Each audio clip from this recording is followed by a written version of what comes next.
Bill Weasley could have stayed in Egypt. The thought crossed his mind as he watched Harry Potter slice onions with the methodical precision of someone who had learned kitchen work the hard way. It would have been easier to remain among the ancient tombs and cursed gold, where the dangers were straightforward and the magic behaved according to predictable rules. But here he was, leaning against the kitchen doorframe of the Burrow, watching his mother fuss over the boy, while something at the edge of his professional instincts whispered that nothing about Harry Potter was straightforward. "Careful with that knife, dear," Molly said, bustling past Harry with an armload of potatoes. "We don't need you losing a finger to go with everything else." Harry smiled, a quick, practiced expression that never quite reached his eyes. "I've had plenty of practice, Mrs. Weasley. The Dursleys made sure of that." The casual way he said it made Bill's jaw tighten. 3 weeks now since Harry had arrived at the Burrow under order protection, and the boy still spoke of his relatives' treatment like it was perfectly normal. Like children were supposed to cook and clean and stay grateful for the privilege. "Right. Well," Molly's voice had gone artificially bright, the way it did when she was trying not to cry. "Ron should be down any moment to help with the table, and Ginny's already set out the good plates." Bill watched Harry nod and return to his onions, shoulders relaxed in a way they never were around authority figures. The boy had settled into the Burrow's chaotic warmth like someone drinking water after a long drought. But there was something else there. Something that made Bill's curse-breaker training itch between his shoulder blades. It wasn't anything obvious. Harry laughed at the twins' jokes, helped with chores without being asked, and had integrated into the family's dinner conversations with an ease that would have been heartwarming if it weren't so bloody practiced. But Bill had spent 5 years learning to spot the subtle wrongness that meant cursed objects, and Harry Potter carried that same wrongness like a second skin. The magical distortion was faint, so faint that Bill might have missed it if he hadn't been looking. But it was there, a shimmer around the boy's aura that didn't belong to any magic Bill could identify. Foreign magic, layered and complex, woven so deeply into Harry's magical signature that it might as well have been part of him. "Bill, dear, don't just stand there like furniture," Molly called over her shoulder. "If you're going to lurk, at least make yourself useful." He pushed off the doorframe with a grin that felt more natural than it should have. "What do you need, Mum?" "Help Harry with those vegetables while I check on the roast, and see if you can convince him to tell us what he's been reading. I swear that boy's been through half our library since he got here, but he won't say a word about any of it." Bill moved to the counter, rolling up his sleeves. The distortion in Harry's magic grew more pronounced as he got closer. Not stronger exactly, but more defined, like looking at something underwater that became clearer when you changed your angle. "Anything interesting?" he asked, taking up a knife and reaching for a potato. Harry glanced at him sideways, wariness flickering across his features before settling back into careful neutrality. "Just trying to catch up on things they don't teach at school. Defense theory, mostly." "Smart thinking." Bill kept his voice casual, professional. "Especially with everything that's happening." The knife in Harry's hand stilled for just a moment. "Right. Everything that's happening." There it was again. That practiced deflection. The automatic shift away from anything that might require a real opinion. Bill had seen the same behavior in cursive victims, the way they'd unconsciously avoid topics that triggered whatever compulsions had been laid on them. "You know," Bill said carefully, "if you ever want to talk about any of it, the tournament, or you know who, or even just being stuck here with this lot, I'm good at listening. Comes with the curse-breaking territory. People tell you things when you're elbow deep in their family's cursed heirlooms." Harry's laugh was genuine this time, though it carried an edge of something that might have been longing. "Thanks. I might take you up on that." But he wouldn't, Bill realized. Not because he didn't want to, but because something was stopping him. Some internal mechanism that activated whenever he tried to express anger or frustration, or even simple preference about his own circumstances. "Boys," Molly called from the stove, "go wash up and call the others for dinner. And someone find your father. He's probably still tinkering with that wireless in the shed." Bill watched Harry's posture shift as soon as Molly gave the instruction, straightening into automatic compliance. No hesitation, no negotiation, no normal teenage resistance, just immediate, unthinking obedience. The wrongness in Harry's magical signature pulsed so briefly that Bill almost missed it. "I'll get Dad," Harry said, already moving toward the door. Ron's probably still avoiding his transfiguration essay anyway. "Thanks, Harry," Molly beamed at him.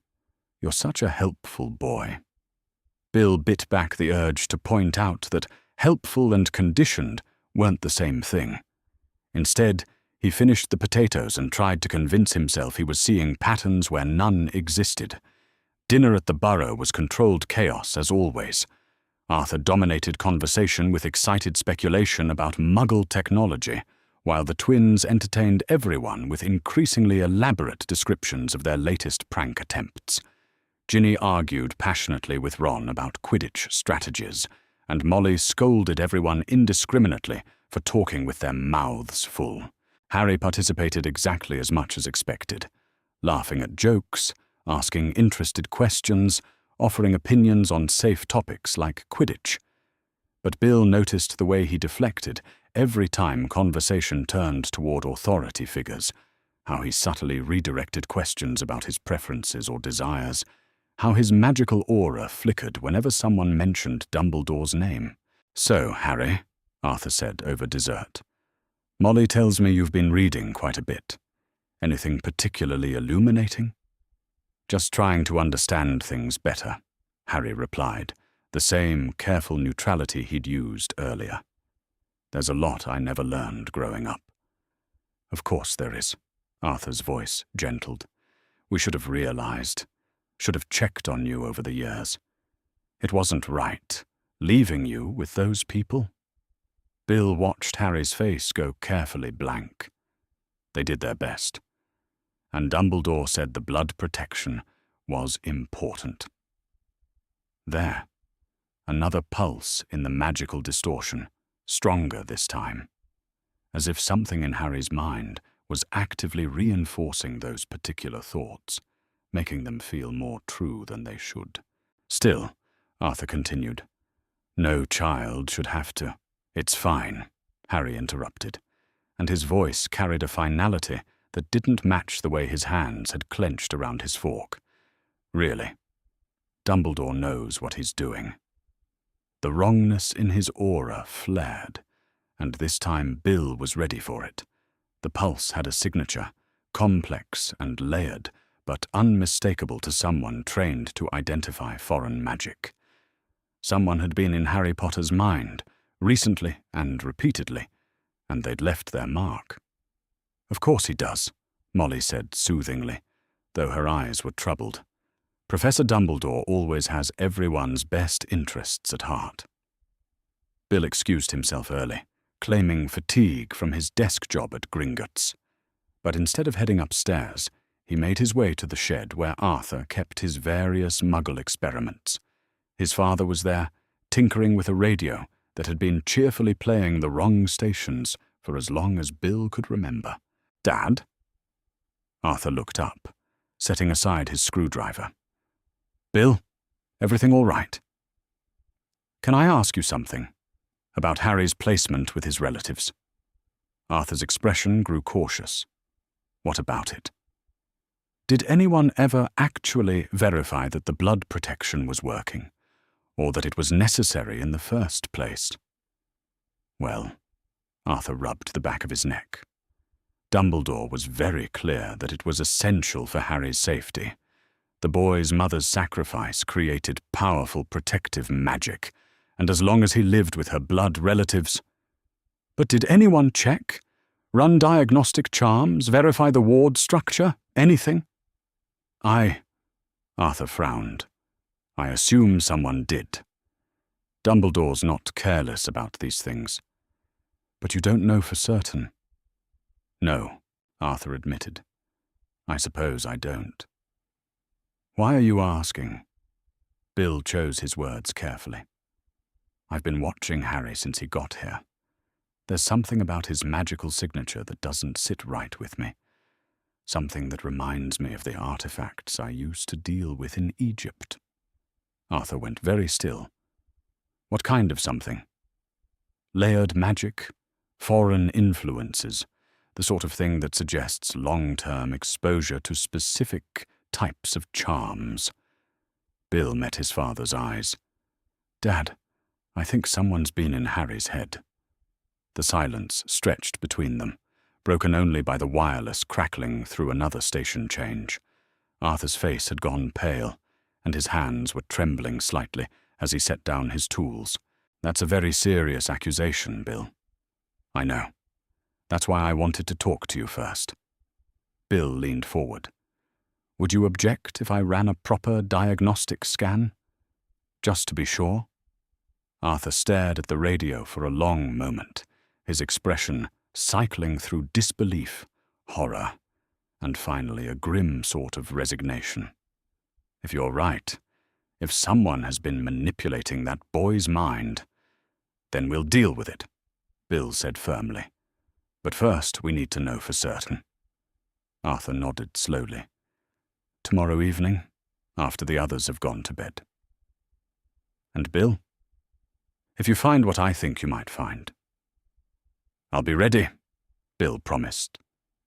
He left his father staring at the wireless, which had finally settled on a station, playing mournful folk songs about lost children and broken promises. The music followed him back to the house, where Harry was helping Molly with the washing up, and where the wrongness in the boy's magical signature pulsed steadily, like a heartbeat counting down to something inevitable. Bill lay awake that night, remembering cursed objects that had looked perfectly ordinary until you knew what to look for. Remembering the way victims of long-term curses moved through the world, their agency slowly eroded by magic, designed to make them compliant, grateful, and above all, unquestioning. By morning, he had convinced himself he was imagining things. But the feeling wouldn't leave him alone, and Harry Potter continued to move through the burrow like a boy who had never learned it was safe to want things for himself. The next evening, Bill found Harry exactly where he expected, curled in the old armchair by the sitting-room window, a book about defensive theory balanced on his knees. The boy read the way other people breathed, like it was essential for survival, and Bill wondered how much of that hunger for knowledge came from natural curiosity, and how much from something else entirely. Harry? Bill kept his voice gentle, the tone he'd learned to use with curse victims who didn't yet understand they were victims. Could I have a word? Harry looked up, and Bill caught the brief flicker of wariness that crossed his features before settling into polite attention. Of course. Did I do something wrong? The automatic assumption of guilt made Bill's chest tight. No. Nothing like that. I wanted to talk to you about something I noticed yesterday. Something that's been bothering me from a professional standpoint. Harry closed the book, marking his place with careful precision. Professional? Curse-breaking. Bill settled into the chair across from him, close enough to keep his voice low, but far enough to avoid triggering whatever defensive instincts Harry had learned. It's made me sensitive to certain types of magical irregularities, and I've noticed some around you. The boy went very still, in the way rabbits went still when they sensed predators. What kind of irregularities? The kind that suggests someone's been using magic on you, possibly for a very long time. Bill watched Harry's face carefully, noting the way his breathing had gone shallow. I'd like to run a diagnostic scan if you'll let me, just to make sure you're all right. I'm fine, Harry said quickly. Too quickly. I feel fine. There's nothing wrong with me. I believe you feel fine, Bill said carefully. That's actually part of what worries me.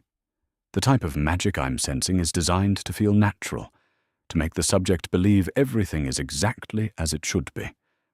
Harry's hands had clenched around the book's spine. You think someone's been messing with my head?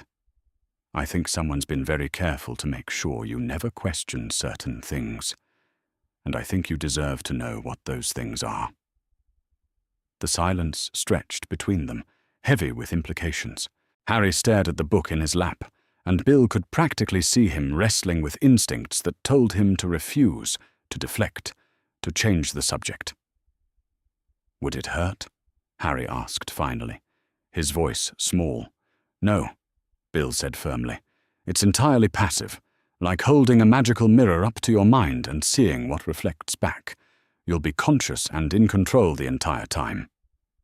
And if you find something, then we figure out what to do about it. Together. Bill leaned forward slightly. Harry, I need you to understand. Whatever I might find, none of it would be your fault. If someone has been influencing your thoughts, that's on them, not you. Harry looked up then, and Bill saw something desperate and hopeful in his green eyes. Okay. Yes. I want to know. Bill had run diagnostic scans on hundreds of cursed objects and dozens of curse victims over his 5 years in Egypt. He'd developed his own techniques, refined the standard procedures, learned to read the subtle variations in magical signatures that marked different types of compulsions. He thought he was prepared for whatever he might find. He was wrong. The scanning apparatus was nothing fancy, a modified version of the devices Gringotts used to detect hostile magic on valuable items. Bill had borrowed it from the bank's London offices, along with a set of recording crystals that would preserve whatever they discovered. He set it up on the dining room table while Harry watched with nervous curiosity. Just sit here, Bill guided Harry to a chair in the center of the array. Try to relax. I know that's easier said than done, but the readings will be clearer if you're not actively resisting.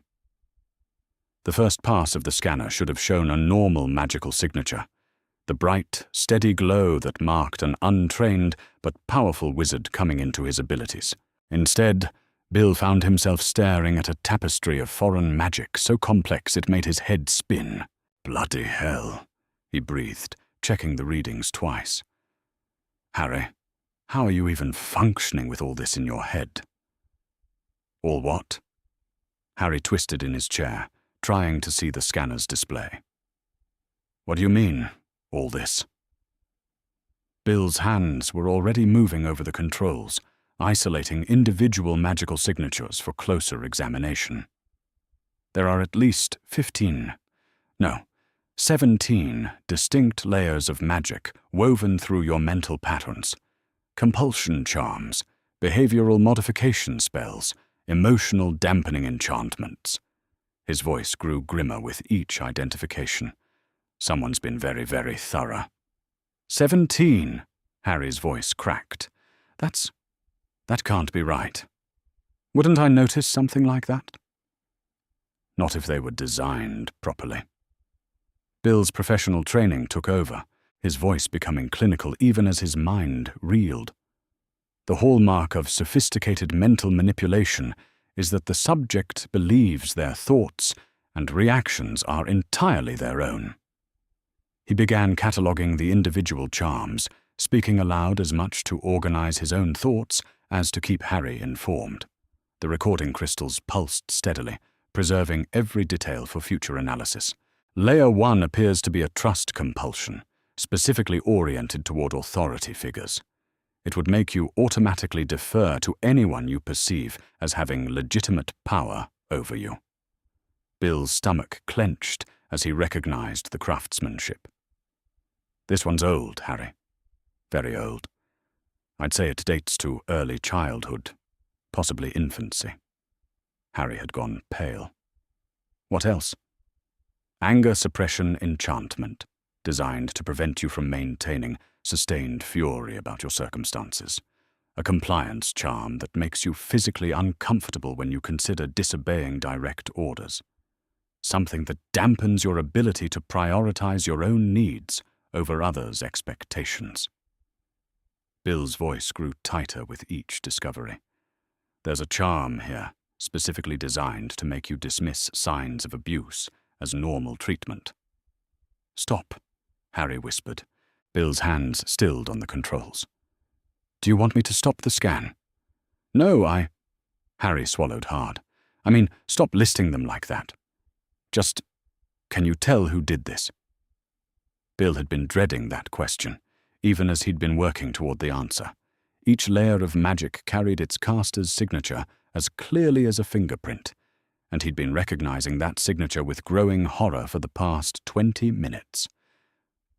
"They all have the same magical signature," he said carefully. "Every single charm was cast by the same person."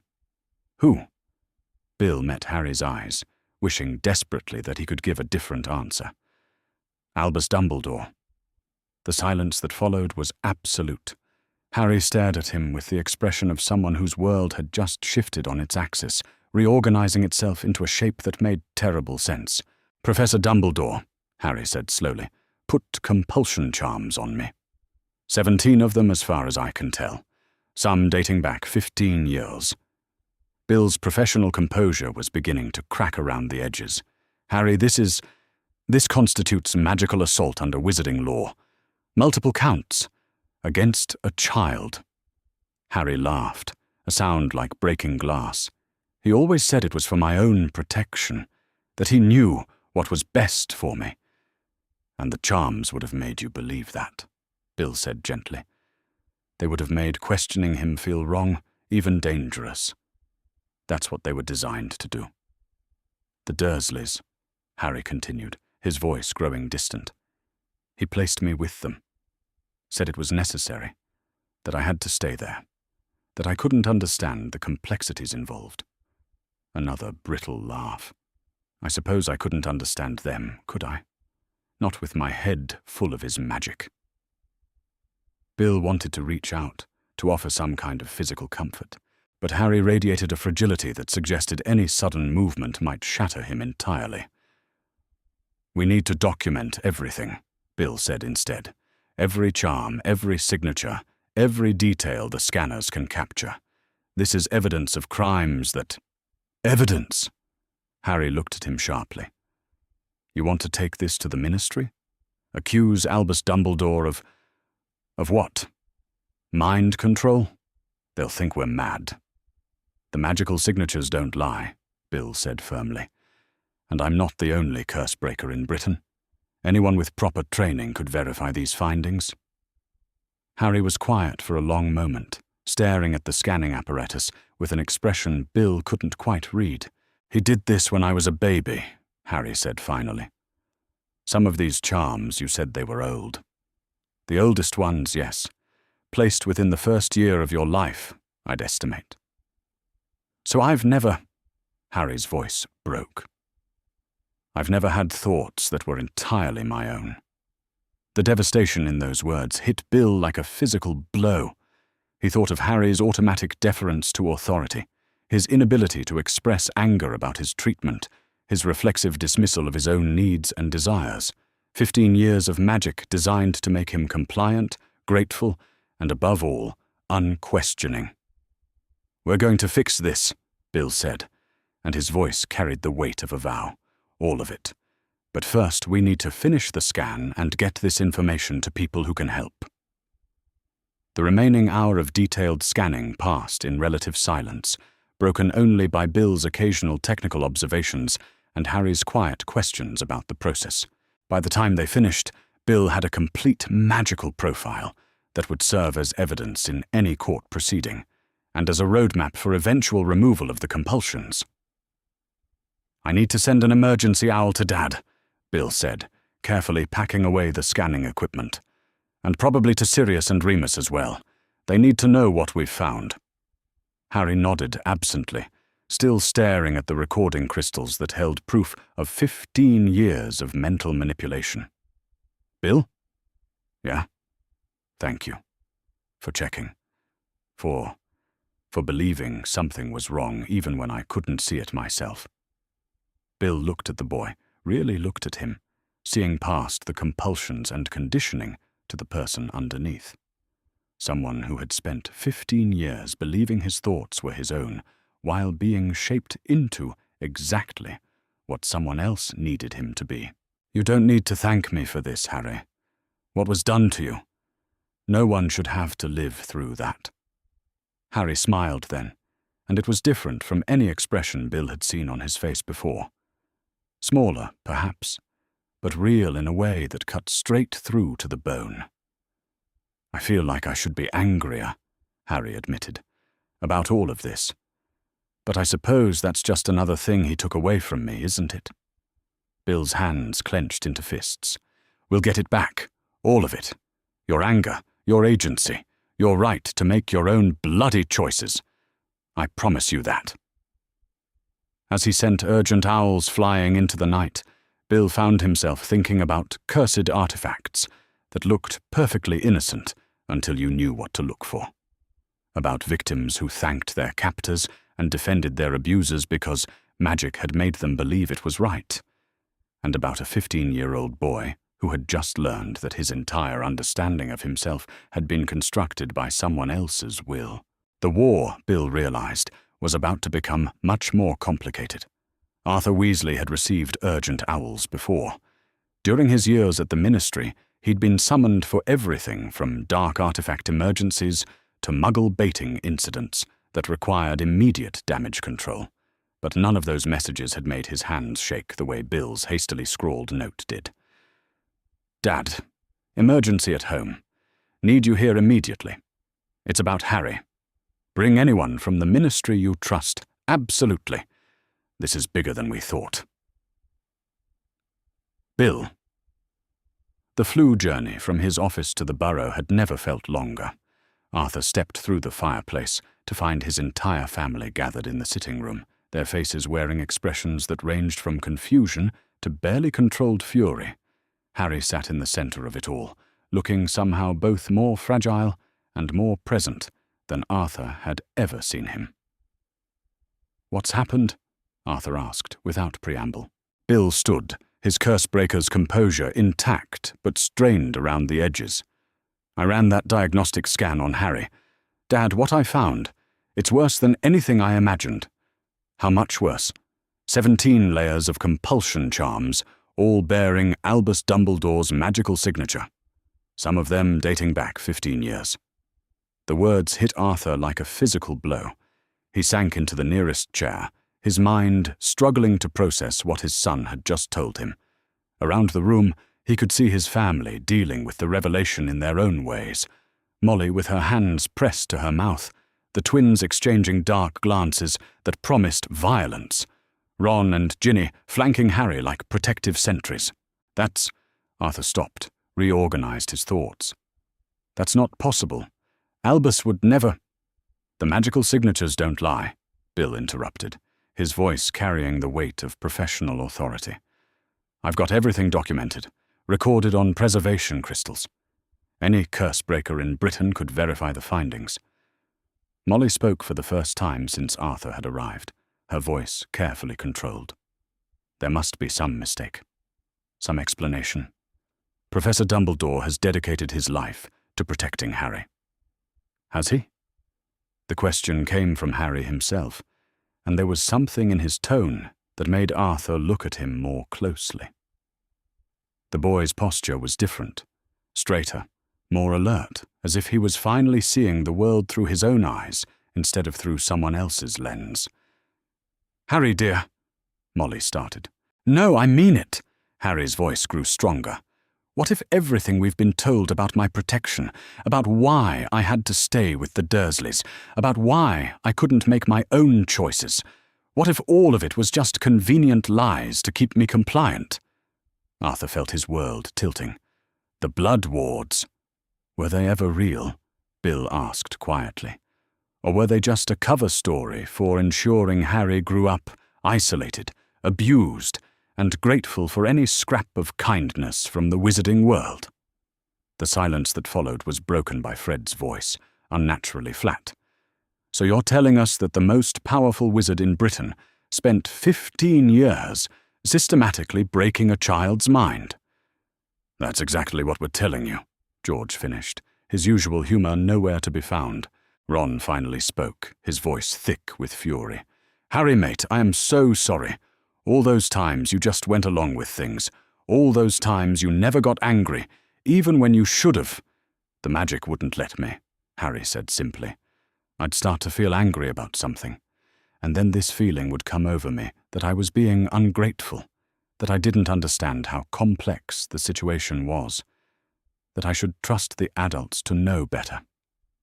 Ginny made a sound like a wounded animal. That's why you never fought back against the Dursleys properly. That's why you always defended Dumbledore even when his decisions made no sense. That's why he's been the perfect little weapon, Bill said grimly.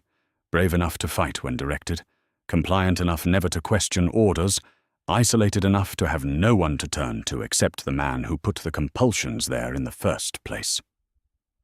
Arthur's mind was working furiously, examining 15 years of interactions with Harry Potter through this new and horrible lens. Every time the boy had deferred to adult authority. Every instance of unnatural calm in the face of injustice. Every moment when Harry had chosen Dumbledore's guidance over his own instincts. The legal implications of this, Arthur began, are staggering, Bill agreed. Multiple counts of magical assault against a minor, abuse of guardianship authority, conspiracy to circumvent child protection laws. If we can prove this in court, if, Molly's voice was sharp, you said you had documentation. I have magical evidence, Bill clarified.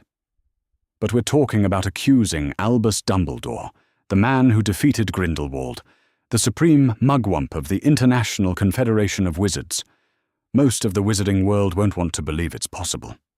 Arthur rubbed his temples, feeling the weight of the decision settling on his shoulders. What are you proposing we do? We need more evidence, Bill said immediately. Other witnesses who might have suspected something. Documentation of how the placement decisions were made. Anything that supports the pattern of manipulation. And we need to be careful, Arthur added grimly. If Dumbledore realizes what we've discovered before, we're ready to act. He could modify our memories, Harry said quietly, or place new compulsions, or simply disappear with all the evidence that he ever did anything wrong. The casual way Harry spoke about the possibility of further mental violation made Arthur's stomach clench. That's not going to happen, he said firmly. We're going to protect you, Harry. All of us. How? Ron demanded. If Dumbledore's been doing this for 15 years, what's to stop him from doing it again? Distance, Bill said. And witnesses. And making sure enough people know the truth that it can't be covered up. He looked around the room at his family. We're going to need help. Order members we trust absolutely. People who might have had their own doubts over the years. Arthur's mind immediately went to several names. Sirius and Remus, certainly. They've known Harry longest, and might have noticed inconsistencies. Minerva McGonagall, she objected to the original placement decision. Kingsley Shacklebolt, Bill added. He's an aura, and we'll need someone with legal expertise. And maybe Amelia Bones, if we can approach her carefully. What about the rest of the Order? Ginny asked. We can't trust anyone else yet, Arthur said reluctantly. Not until we know how deep this goes. For all we know, Dumbledore has been manipulating other members as well. Harry had been quiet during this exchange, but now he looked up with an expression that was part fear, part determination. There's something else we need to consider. If Dumbledore's been controlling my thoughts for 15 years, what else has he been controlling? What other decisions has he made that we've all just accepted because it never occurred to us to question him? The implications of that question hung in the air like a curse. Arthur thought about Order missions that had seemed ill-conceived, about strategies that put members at unnecessary risk, about the way Dumbledore always seemed to have information that he shared with no one else. One thing at a time, Arthur said finally. First, we gather evidence about Harry's situation. Then we worry about the broader implications. Molly spoke up, her voice carrying the tone she used when organizing complex family logistics. We'll need to be subtle about this. Normal routines, normal behavior. If anyone asks, Bill is helping Harry with some extra defense training. Good thinking, Arthur agreed, and we'll need to meet with potential allies away from here. Grimmauld Place, maybe, or somewhere equally secure. I want to be part of those meetings, Harry said, and there was steel in his voice that Arthur had never heard before. This is my life we're talking about, my mind that was violated. I deserve to be involved in deciding what happens next. Arthur looked at the boy, really looked at him, and saw something that made his breath catch. For the first time in the 5 years he'd known Harry Potter, Arthur was seeing the person Harry might have been without 15 years of magical conditioning. The real Harry was sharper, more assertive, more present in his own life. You're absolutely right, Arthur said. This is your choice, Harry. All of it. Harry smiled then, and it transformed his entire face. Thank you for believing Bill, for not trying to find excuses or explanations that would make this easier to accept.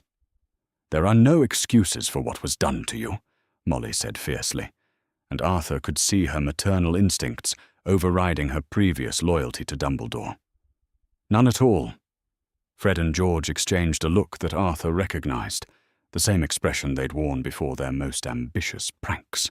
George, Fred said conversationally, I think we need to have a serious conversation about our career plans. I was just thinking the same thing, Fred. All those joke products we've been developing. Some of them might have more serious applications than we initially considered. For dealing with manipulative authority figures, perhaps. Arthur felt a chill at the casual menace in his son's voices. Boys, we're not talking about pranks here. This is a legal matter. Of course, Dad, Fred said innocently. We would never dream of taking independent action against someone who spent 15 years systematically abusing our friend. Perish the thought, George agreed. We're far too mature and responsible for anything like that. Arthur made a mental note to keep a very close eye on the twins in the coming weeks. So what's our first move?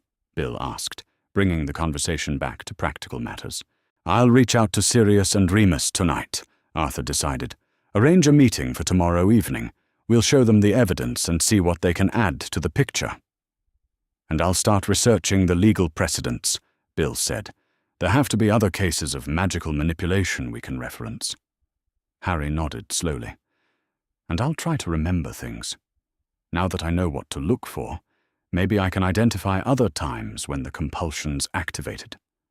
Arthur watched his family organize themselves around protecting Harry and felt a surge of pride in their immediate, unquestioning solidarity. Whatever came next, whatever price they had to pay for pursuing this, they would face it together. As the meeting broke up and family members began dispersing to their various tasks, Arthur caught Harry's arm gently. How are you feeling? He asked quietly. About all of this. Harry considered the question seriously. Angry, he said finally. For the first time in my life, I'm properly angry, and it doesn't feel wrong. It feels... He paused, searching for words. It feels like mine. Arthur squeezed his shoulder. Good. Hold on to that feeling. You're going to need it for what comes next. As Arthur headed upstairs to compose urgent letters to allies he hoped he could trust, he found himself thinking about 15 years of decisions that had seemed wise at the time, about a boy who had been shaped into exactly what someone else needed him to be, and about the long, difficult process of unraveling 15 years of carefully constructed lies.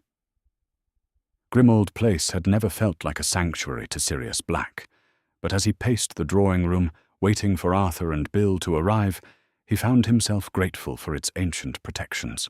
The house might be a monument to his family's cruelty, but its walls were strong enough to keep secrets that could shake the wizarding world. The flue flared green, and Arthur stepped through with Bill close behind. One look at their faces told Sirius that, Whatever had prompted this emergency meeting was worse than he'd imagined. "How bad is it?" Sirius asked without preamble. "Worse than bad," Arthur replied grimly. "Bill, show him." Bill set his Cursebreaker's scanning equipment on the scarred dining table, along with a collection of recording crystals that pulsed with stored magic. "Yesterday evening, I ran a comprehensive diagnostic scan on Harry. What I found? Sirius. Someone has been systematically manipulating his mind for 15 years. "What do you mean, manipulating?" 17 layers of compulsion charms, Bill said, his voice clinical but strained.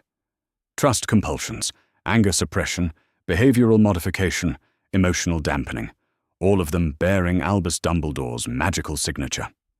Sirius went very still. "Show me." The playback of the scanning results filled the room with the soft blue glow of preserved magic, each layer of compulsion highlighted in damning detail. Sirius watched in silence, his expression growing darker with each revelation, until Bill reached the analysis of the oldest charms. "This one here," Bill pointed to a particularly complex weave of magic, "was placed when Harry was approximately 18 months old. It's designed to make him automatically trust authority figures and dismiss his own instincts in favor of adult guidance." "Merlin's bloody beard," Sirius breathed. That's exactly what my parents used to do. Not the same spells, but the same principle. Break down a child's natural defenses, make them compliant, grateful for whatever scraps of affection they're given." Arthur leaned forward. "You recognize the pattern?" "I lived through it," Sirius said harshly. 15 years of "for your own good, and trust us to know what's best, and you're too young to understand the complexities. The only difference is that my parents used emotional manipulation where Dumbledore used actual magic." The flue flared again, and Remus Lupin stepped through, followed closely by Professor McGonagall. Both looked as grave as Sirius felt. "Minerva," Arthur nodded. "Thank you for coming. I know this was short notice." McGonagall's lips were pressed into a thin line that spoke of barely controlled emotion. "Arthur, when you said it was about Harry's welfare, I cancelled 3 meetings and left Hogwarts without a word to anyone. Now please tell me what has happened to that boy." Bill repeated his explanation, showing the magical evidence with professional precision.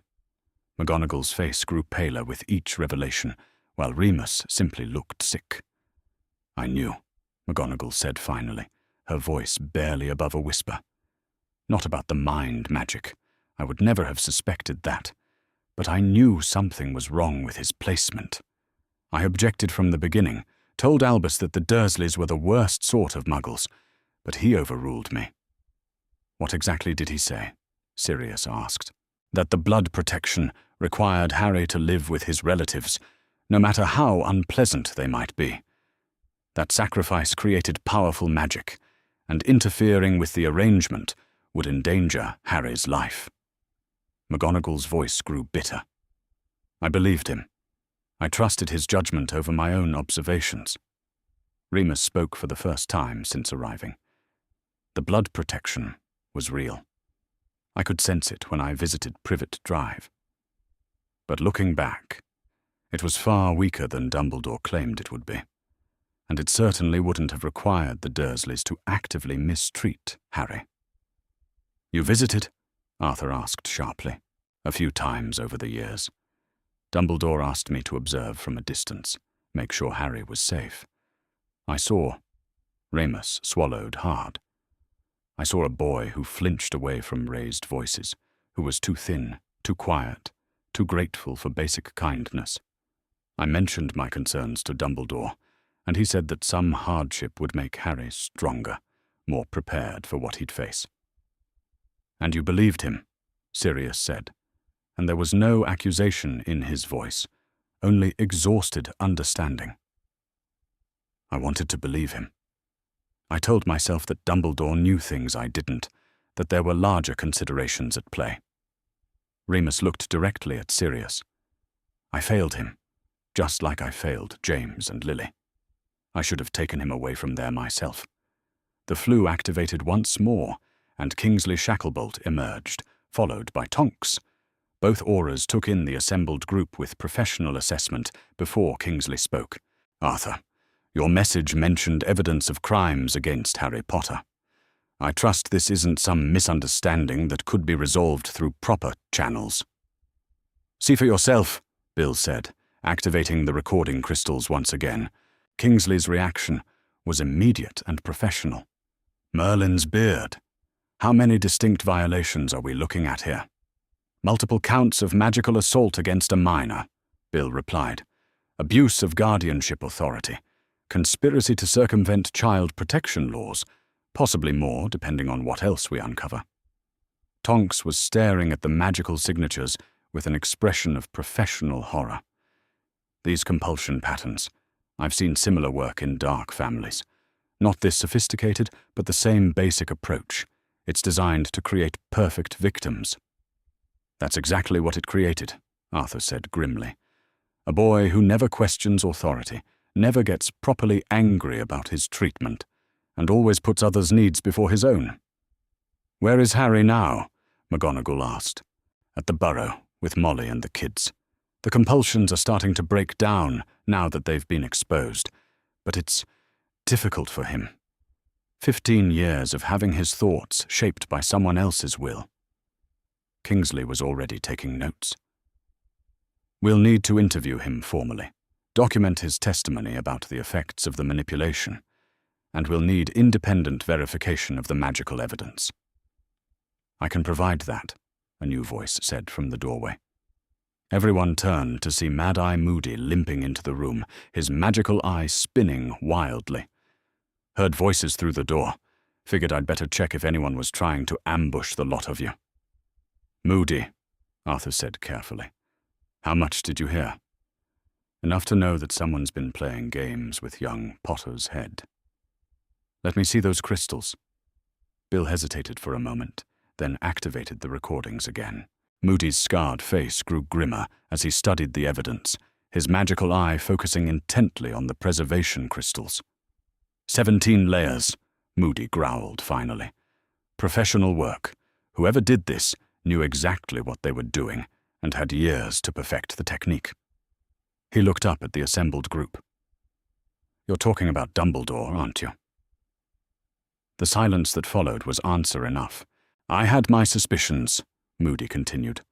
"Boy was too compliant for someone who'd survived what he had. Too willing to walk into danger without asking questions. Too bloody trusting of people who should have earned his suspicion." His normal eye fixed on Kingsley. "This is going to cause a war within the Order." "Maybe that's what we need," Sirius said quietly. "Maybe we need to stop following orders without question and start thinking for ourselves." Arthur looked around the room at the faces of people he'd trusted with his life, seeing his own grim determination reflected back at him. "So we're all agreed. We pursue this, regardless of the consequences." "We pursue this because of the consequences," McGonagall said firmly. "If Albus has done this to Harry, what else has he done? How many other decisions have we accepted simply because we trusted his judgment?" Remus nodded slowly. "The war effort, the Order's strategies, the way certain missions have been conducted. We need to examine all of it. Carefully," Kingsley cautioned. "If Dumbledore realizes what we're investigating before we're ready to move, he could disappear all the evidence. Worse, he could modify our memories or place compulsions on us as well." Tonks spoke up. "We need a secure location for meetings, somewhere he can't monitor or access." "Here," Sirius said immediately. "Grimmauld Place is under the Fidelius charm, and I'm the secret keeper. Dumbledore can't get in without my permission, and I sure as hell am not giving it to him anymore." Arthur felt something settle in his chest. Not relief, exactly, but the satisfaction of finally taking action after years of passive acceptance. What about Harry? He wanted to be involved in these decisions. "Bring him to the next meeting," McGonagall said. "He has every right to be part of this investigation. It's his life that was stolen." As the group began planning their next steps, Arthur found himself thinking about Harry's smile the night before, the first genuine expression of joy he'd ever seen on the boy's face. The compulsions were breaking down, but the process was painful. Harry had spent most of the day cycling between periods of sharp clarity and overwhelming emotional volatility as 15 years of suppressed anger, grief, and desire finally found their voice. "There's something else we need to consider," Arthur said, as the meeting began to wind down. "Harry's going through withdrawal, essentially. 15 years of magical conditioning doesn't just disappear without consequences." "What kind of consequences?" Remus asked, concern sharp in his voice. "Emotional instability, difficulty making decisions, problems with trust and authority. Bill says it's normal for curse victims, but it means Harry's going to need support while his mind learns to function without the compulsions." Sirius's jaw tightened. "He'll have it. All of it. Whatever he needs." McGonagall nodded firmly. "We'll make sure of that. No more abandoning that boy to face his struggles alone." As the various Order members prepared to leave through different routes and at staggered times, operational security that suddenly felt far more necessary than it had that morning, Arthur caught Sirius's arm. "Thank you," he said quietly. "For believing this immediately. For not trying to find ways to excuse or explain it away." Sirius's laugh was bitter. "Arthur, when you grow up in a family like mine, you learn to recognize the signs of magical abuse. Harry's been showing them for years. We just told ourselves there were good reasons for it. And now? Now we fix it. All of it. And we make damn sure that Albus Dumbledore never gets the chance to do this to another child." As Arthur made his way home through the Flu network, he thought about the strange relief he felt. For years, something had felt wrong about Harry's situation, about the boy's unnatural deference and his inability to prioritize his own well-being. Arthur had pushed those concerns aside, trusting that wiser minds than his understood complexities he couldn't see. Now he knew that the complexity had been an illusion, and the wise mind he'd trusted had been the source of the wrongness all along. The war was about to become far more complicated than anyone had imagined. Arthur Weasley had always prided himself on his ability to navigate ministry bureaucracy. 23 years in the misuse of Muggle artifacts office had taught him which clerks to befriend, which forms would actually be processed, and how to find information that wasn't supposed to be accessible. But as he made his way through the Department for Magical Accidents and Catastrophes that morning, he realized he'd never used those skills for something that could destroy the wizarding world's most respected leader. The files he needed were buried in the archives of the Child Protection Division, a small department that most people forgot existed. Arthur had spent the early morning hours constructing a plausible reason for requesting Harry Potter's placement records, something about reviewing historical cases for a new policy proposal. The clerk who handed over the files looked bored enough that Arthur doubted she'd remember the interaction by lunch. Harry's file was thicker than Arthur had expected, spanning 15 years of documentation that should have included regular checkups, welfare assessments, and verification that the blood protection was functioning as intended. Instead, Arthur found himself staring at a collection of forms that told a very different story. The initial placement documents were signed by Dumbledore in his capacity as Harry's magical guardian, with a single notation: blood ward protection requires immediate placement with maternal relatives. Assessment of suitability waived due to exceptional circumstances. Arthur read that line 3 times before its implications sank in. The Ministry had protocols for placing magical children with Muggle relatives, background checks, home visits, ongoing monitoring. All of it had been bypassed with a single signature and a claim about blood wards that no one had ever verified. The next document in the file was dated 2 years later, a welfare inquiry triggered by a concerned neighbor who had contacted the Accidental Magic Reversal Squad about strange incidents at number 4, Privet Drive.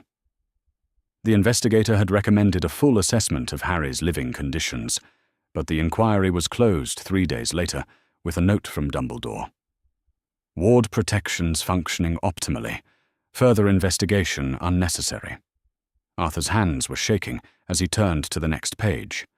Another inquiry, this one from a primary school teacher who had expressed concerns about Harry's behavior and appearance. Again, closed within days with Dumbledore's assurance that everything was proceeding according to plan. 5 more inquiries over the years. 5 more times that Ministry officials had tried to check on Harry Potter's welfare, and 5 more times that Dumbledore had used his authority to shut down the investigations. Find anything interesting, Arthur? Arthur looked up to see Amelia Bones standing beside his desk, her expression carefully neutral. As head of the Department of Magical Law Enforcement, Amelia had access to files that most Ministry employees could only dream of seeing. Amelia. Arthur closed the file carefully. What brings you down to the archives? The same thing that brings you here, I suspect. She pulled out a chair and sat down across from him. I've been keeping an eye on the Potter file for years, waiting for someone to finally ask the right questions. Arthur felt his heart skip. You knew? I suspected. Too many irregularities, too many protocols bypassed, too many inquiries shut down without proper investigation. Amelia leaned forward. Arthur, I've been head of magical law enforcement for 8 years. In that time, I've seen exactly 3 cases where a child's placement was handled entirely outside normal channels. One was a war orphan whose entire family had been murdered by dark wizards. One was a child whose accidental magic was so violent it required immediate containment. And one was Harry Potter. The blood wards were never verified, not once. I have no idea if they actually existed, or if they were just a convenient excuse to keep everyone from asking difficult questions.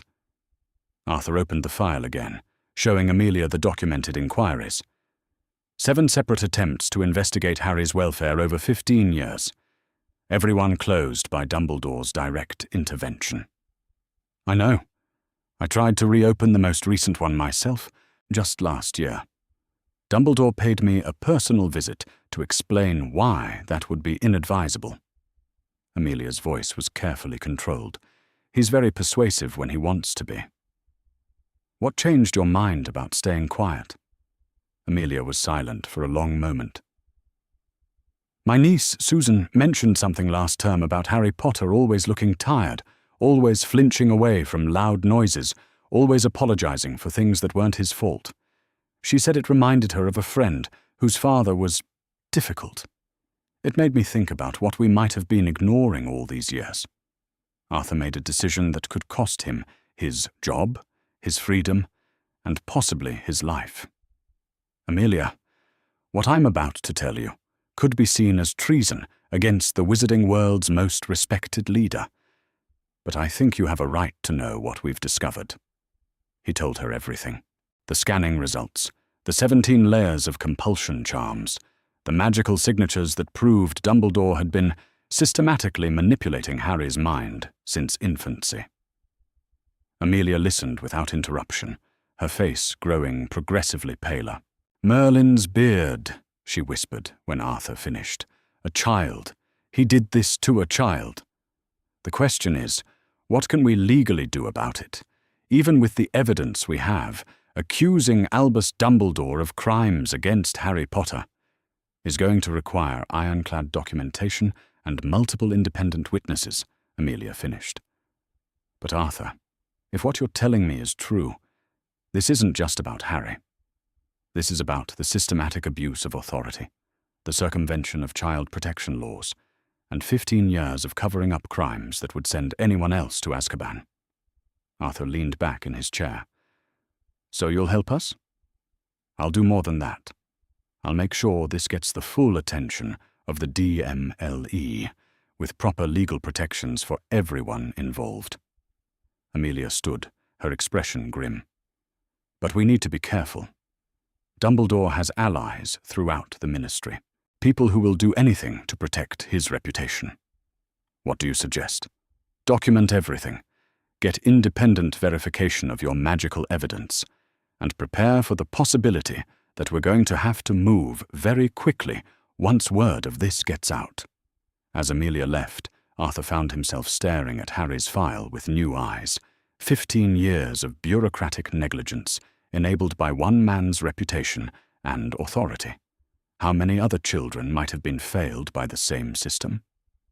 At the Burrow, Harry Potter was discovering what it felt like to be properly angry for the first time in his life. He'd woken that morning with a clarity of thought that was almost overwhelming after 15 years of mental fog.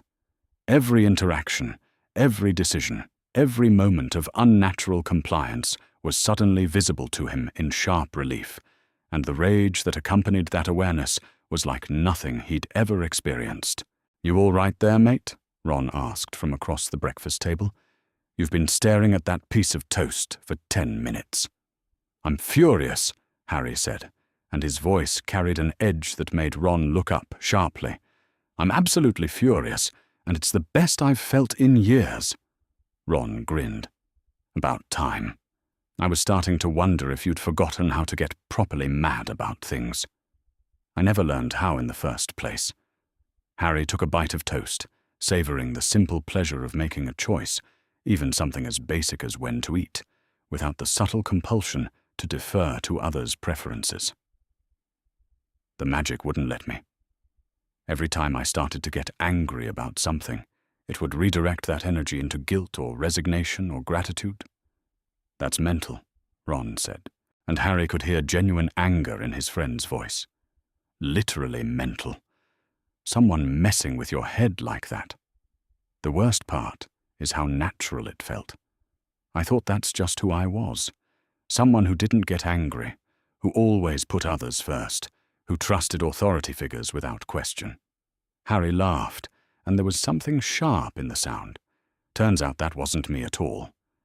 Ginny appeared in the doorway, her arms full of fresh laundry. "Mum wants to know if you're feeling up to helping with the garden today. No pressure if you're not. She's just worried about keeping you occupied." Harry considered the question, really considered it, instead of automatically agreeing. "Actually, I think I'd rather stay inside and read. I'm working through some things in my head, and I need the quiet." Ginny smiled. "I'll tell her. And Harry, it's good to hear you actually express a preference about something." After Ginny left, Ron turned to Harry with an expression of curious concern. "How different do you feel?" "Really?" Harry thought about how to answer that. "Like I've been wearing glasses that were the wrong prescription for 15 years, and someone finally gave me the right pair. Everything is sharper, clearer. I can see things about my past that never made sense before, such as why I never fought back properly against Dudley and his gang, why I always felt guilty when I was happy, why I could never bring myself to be angry with Dumbledore even when his decisions put people in danger." Harry's hands tightened around his mug. "I spent years thinking there was something wrong with me, because I couldn't hate Snape properly, couldn't stay angry at the Dursleys, couldn't question orders that felt wrong. Turns out there wasn't anything wrong with me. There was just magic in my head making me compliant." Ron was quiet for a moment. "That's terrifying." "It is, but it's also liberating, in a strange way. For the first time in my life, I know that what I'm thinking and feeling is actually mine." The twins chose that moment to arrive in the kitchen, their faces wearing identical expressions of barely controlled rage. "Harry," Fred said without preamble, "we need to talk to you about our plans for Dumbledore." "What plans?" Harry asked warily. George grinned, and it wasn't entirely pleasant. "The kind that involve making sure he experiences exactly as much psychological comfort as he allowed you to have for 15 years. "Which is to say, none at all," Fred added cheerfully. Harry found himself smiling back, and the expression felt different now, sharper, more genuine, entirely his own. "I appreciate the sentiment, but I think we're going to handle this through legal channels." "Boring," the twins said in unison. "Maybe, but satisfying in a different way." Harry leaned back in his chair. I want everyone to know what he did. I want it documented and verified and impossible to deny. I want his reputation destroyed the same way he tried to destroy my mind. Ron stared at his friend with something approaching awe. Bloody hell, Harry. Remind me never to get on your bad side. Harry laughed, and for the first time since he could remember, the sound held no apology, no automatic deflection, no instinctive attempt to make others comfortable with his emotions. Ron, he said, I'm just getting started. As the afternoon progressed, Harry found himself noticing things he'd never paid attention to before, the way his own preferences differed from what he'd always assumed they were, the way his natural reaction to authority was skepticism rather than trust, the way anger, when he allowed himself to feel it fully, could be a tool for change rather than something to be suppressed. By evening, when Arthur returned from the ministry with news of his discoveries, Harry felt like a different person entirely. Not because the compulsions were gone, Bill had warned that the removal process would take weeks, but because for the first time in 15 years, he was experiencing his own authentic reactions to the world around him. It was terrifying and exhilarating, and absolutely, perfectly his own. The drawing room at Grimmauld Place had never felt smaller than it did that evening, with Albus Dumbledore sitting across from the assembled group like a defendant facing his accusers. Harry found himself studying the man he'd trusted without question for 15 years, noting details he'd never allowed himself to see before. The calculating way Dumbledore's eyes moved from face to face, the careful positioning of his hands, the subtle aura of power that surrounded him like a warning. Arthur, Dumbledore said pleasantly, his voice carrying the same warm authority that had shaped Harry's understanding of right and wrong since childhood. Sirius, I must say, this gathering feels rather more formal than our usual order meetings. I trust there's nothing amiss. Arthur cleared his throat, his hand steady, despite the magnitude of what they were about to accuse the most powerful wizard in Britain of doing. Albus, we've asked you here because we've discovered something that requires immediate explanation. Something about Harry. Dumbledore's eyes found Harry's face, and for a moment the boy felt the familiar tug of automatic trust, the urge to defer to this man's wisdom. But the compulsions were weak now, crumbling under the weight of evidence, and Harry's own growing clarity. I see, Dumbledore said softly. And what precisely have you discovered about Mr. Potter that requires such a dramatic confrontation? Bill stepped forward, his curse-breaker's equipment arranged on the table between them, like evidence in a trial. We've discovered that someone has been systematically manipulating Harry's mind for 15 years. Someone with the magical signature of Albus Percival Wulfric Brian Dumbledore. The silence that followed was absolute. Dumbledore's expression didn't change, but something flickered behind his half-moon spectacles. Not surprise, Harry realized with growing horror, but resignation.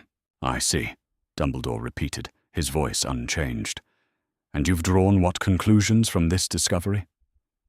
That you've been committing magical assault against a child, Sirius snarled, his hands clenched into fists. That you've been manipulating Harry's thoughts and emotions since he was a baby? That's a very serious accusation, Sirius. Bill activated the preservation crystals, filling the room with the blue glow of documented evidence. 17 distinct layers of compulsion charms, Professor. Trust compulsions, anger suppression, behavioral modification, emotional dampening. All of them bearing your magical signature. All of them illegal under wizarding law. Dumbledore studied the magical evidence with professional interest, as if he were examining an academic curiosity rather than proof of his own crimes. Fascinating work, William. Your technique has improved considerably since your Hogwarts days. Don't, Bill's voice was sharp with anger. Don't you dare treat this like some bloody academic exercise. You violated a child's mind. You turned him into a weapon. I prepared him for what he would need to become, Dumbledore corrected gently.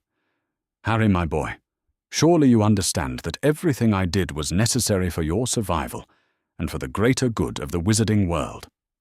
Harry felt the familiar tug of that reasoning, the way it had always made sense before, the way it had justified every sacrifice and every moment of suffering.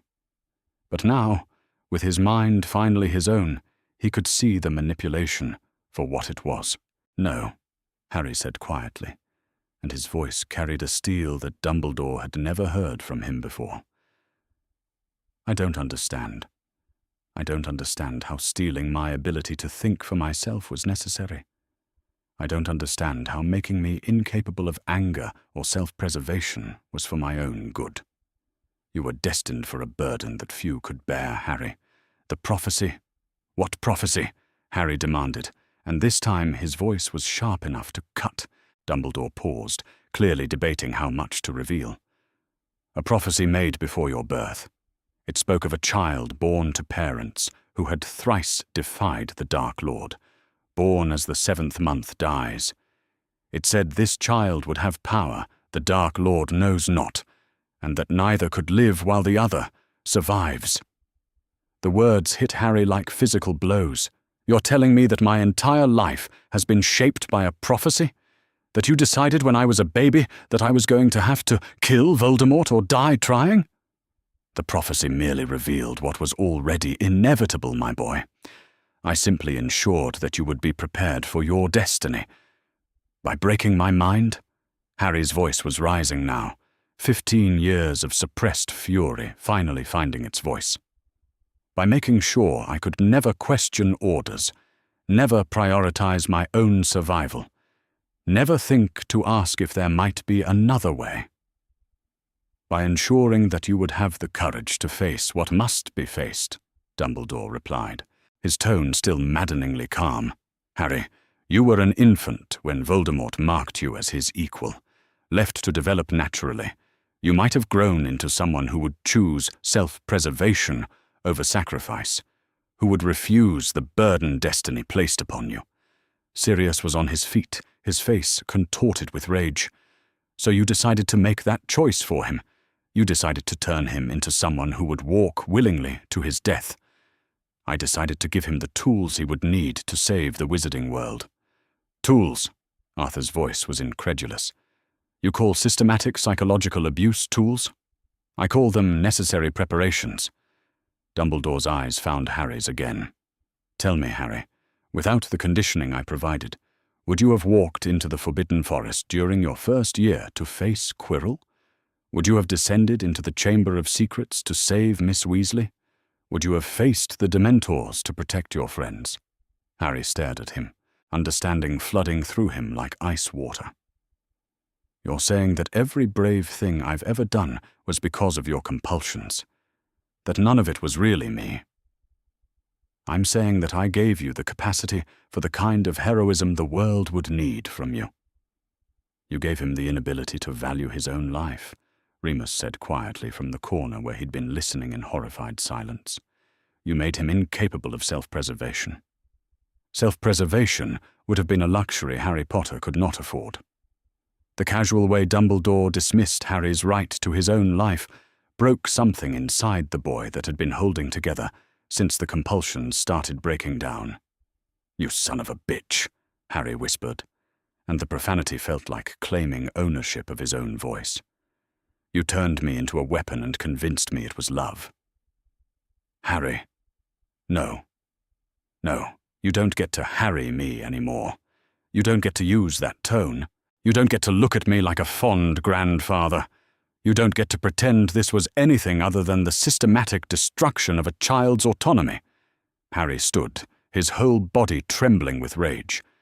"I trusted you. I loved you. And you used that trust to break my mind." Dumbledore's expression finally shifted, showing something that might have been regret. "I am sorry that you see it that way, Harry. But I stand by my choices. The wizarding world needed you to be capable of sacrifice, and sacrifice requires the suppression of self-interest. The wizarding world needed me to be a person," Harry shot back, "not a construct designed to die on command." "Sometimes," Dumbledore said quietly, personhood is a luxury that those chosen by destiny cannot afford. The silence that followed was broken by the sound of Sirius's harsh laughter. Merlin's beard. You actually believe it, don't you? You actually think you had the right to decide that a child's mind was acceptable collateral damage for your greater good? I believe that the survival of the wizarding world was worth any sacrifice, Dumbledore replied firmly. Any sacrifice except your own, Arthur observed grimly. It's interesting how it's always other people who have to pay the price for your vision of the greater good. Dumbledore stood, his robes billowing around him in a way that had once seemed majestic and now looked merely theatrical. I can see that this conversation has reached an impasse. You've made your feelings clear, and I have explained my reasoning. I trust that this matter can be resolved privately, within the Order. The hell it can, Bill said immediately. This is going to the Ministry. This is going to be investigated properly and prosecuted to the fullest extent of wizarding law. I think you'll find that rather difficult to accomplish, Dumbledore said mildly. I hold rather more influence than you might expect, and the evidence you've gathered, while impressive, would be easily dismissed as the work of ambitious curse-breakers seeking to make names for themselves. The threat was delivered with such gentle courtesy that it took a moment for the implications to sink in. Then Sirius was moving, his wand in his hand and murder in his eyes. You arrogant bastard. You did this to Harry, and now you're threatening to destroy anyone who tries to get him justice? I'm simply observing that the wizarding world tends to be skeptical of accusations made against those who have devoted their lives to its protection, Dumbledore replied. Perhaps it would be wiser to let this matter rest and focus on the war effort that requires all of our attention. Harry felt something crystallize inside him, cold and sharp and entirely his own. Get out! Dumbledore turned to him with raised eyebrows. I beg your pardon. Get out of this house. Get away from me. Get away from all of us. Harry's voice was deadly quiet. And if you ever try to put magic in my head again, if you ever try to manipulate any of us, I will make sure that every person in magical Britain knows exactly what kind of man you really are. For the first time since the conversation began, Dumbledore looked genuinely surprised. Harry, my boy. I'm not your boy. I was never your boy.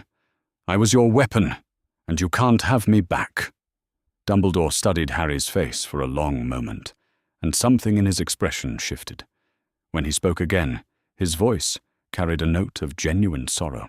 I'm sorry you feel that way, Harry.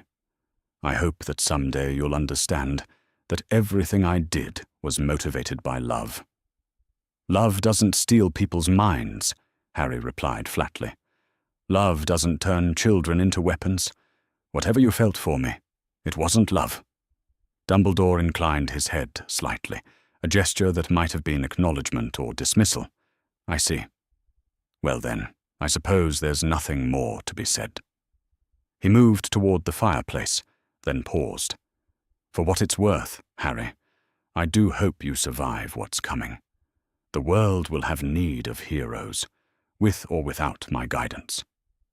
The world has need of people, Harry corrected. Not heroes, not weapons, just people who choose to do right, because they choose it, not because someone broke their minds to make them compliant. Dumbledore stepped into the fireplace and vanished in a rush of green flames, leaving behind a silence that felt like the aftermath of an explosion. Harry sank back into his chair, his entire body shaking with the aftermath of 15 years of suppressed rage finally finding its voice. Around him, he could hear his friends and surrogate family processing what they'd just witnessed. The casual admission of psychological torture, the complete absence of remorse, the threats disguised as gentle warnings. Well, Sirius said finally, his voice hoarse. That could have gone better. Harry looked up at the man who had become more of a father to him than anyone else in his life, and for the first time since the whole nightmare began, he smiled. Actually, Harry said, I think that went exactly as well as it needed to. The morning after Dumbledore's departure from Grimmauld Place, McGonagall sat in her office at Hogwarts, staring at a collection of student files she'd never thought to examine together before. Kingsley's urgent message had asked her to review any students who had received special guidance from Dumbledore over the years, and what she was discovering made her stomach turn. Neville Longbottom, a boy whose magical ability had been systematically undermined through subtle discouragement and placement with a grandmother whose methods destroyed confidence. Every time Neville had shown promise, Dumbledore had found ways to redirect his attention to subjects where he struggled. Luna Lovegood, a brilliant child whose unconventional thinking had been dismissed as eccentricity, her father's influence carefully minimized through professional isolation and social ostracization. Hermione Granger, a girl whose natural leadership instincts had been channeled into academic achievement and rule-following, her potential for independent action deliberately curtailed. McGonagall's hands shook as she opened the next file. Every single student showed the same pattern: natural abilities redirected, independence discouraged, potential carefully limited to serve Dumbledore's broader purposes. The flue in her office flared green, and Severus Snape stepped through without invitation. His face was even more sallow than usual, and his dark eyes held something that might have been fear. "Minerva, I assume you've received the same request I have. To examine Dumbledore's influence on our students?" "Yes." McGonagall gestured to the files spread across her desk. "What I'm finding is disturbing." Snape moved to the window, staring out at the grounds where students would return in just 2 weeks. "There's something else. Something I should have recognized years ago, but was prevented from seeing clearly." McGonagall looked up sharply. "What do you mean, prevented?" "I mean that my hatred of Harry Potter may not have been entirely my own." Snape's voice was carefully controlled, but McGonagall could hear the rage underneath. "I've been examining my own reactions to the boy, trying to understand why my feelings were so disproportionate to his actual behavior. And I discovered traces of influence magic in my own mind. Subtle emotional amplification, charms designed to enhance any negative feelings I might have toward Harry while suppressing any protective instincts." Snape turned from the window. "Someone wanted to ensure that Harry would never have an ally in me." McGonagall felt the world tilt. "Severus, are you saying that Dumbledore—" "I'm saying that someone with access to my mind and detailed knowledge of my psychological vulnerabilities spent years ensuring that I would treat Harry Potter with exactly the level of cruelty necessary to reinforce his feelings of unworthiness." Snape's voice was deadly quiet. "I'm saying that my torment of that child was as orchestrated as everything else in his life." Before McGonagall could respond, her flue flared again. This time it was Arthur Weasley, his face grim with new discoveries. "Minerva Severus, we need to talk. What we've found about the Dursleys, it's worse than we thought." At Grimmauld Place, Bill was explaining to Harry what 15 years of systematic psychological conditioning had done to his developing mind. The scanning equipment was more sophisticated than what he'd used for the initial discovery, capable of detecting not just the presence of foreign magic, but its effects on Harry's natural psychological development. "The compulsions weren't just placed on top of your existing personality," Bill explained, his professional composure strained by what the scans were revealing. "They were designed to prevent certain aspects of your personality from developing at all." Harry stared at the magical readouts, trying to understand what he was looking at. "What aspects?" "Self-advocacy, primarily. The ability to recognize and prioritize your own needs. Natural suspicion of authority figures who haven't earned trust." Bill paused, clearly struggling with how to explain the next part. "Harry, the magic in your head was designed to make you incapable of self-preservation. Not just unlikely to prioritize it, but literally incapable of the thought process that would lead to protecting yourself. So when I walked into situations that should have terrified me, You weren't being brave.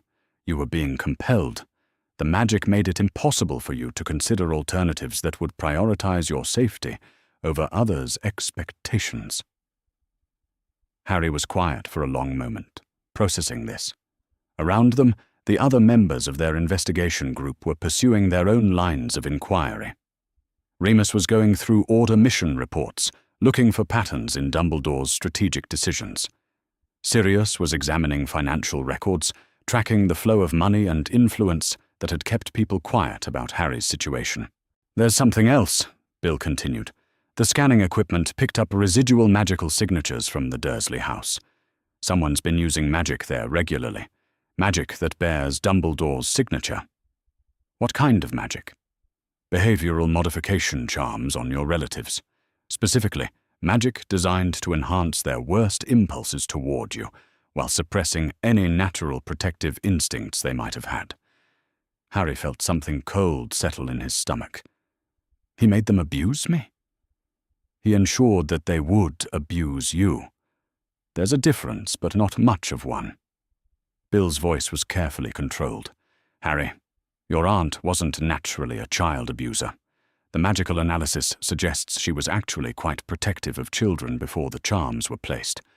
But Dumbledore needed you to grow up believing you were worthless, unwanted, and grateful for any scrap of kindness from the wizarding world.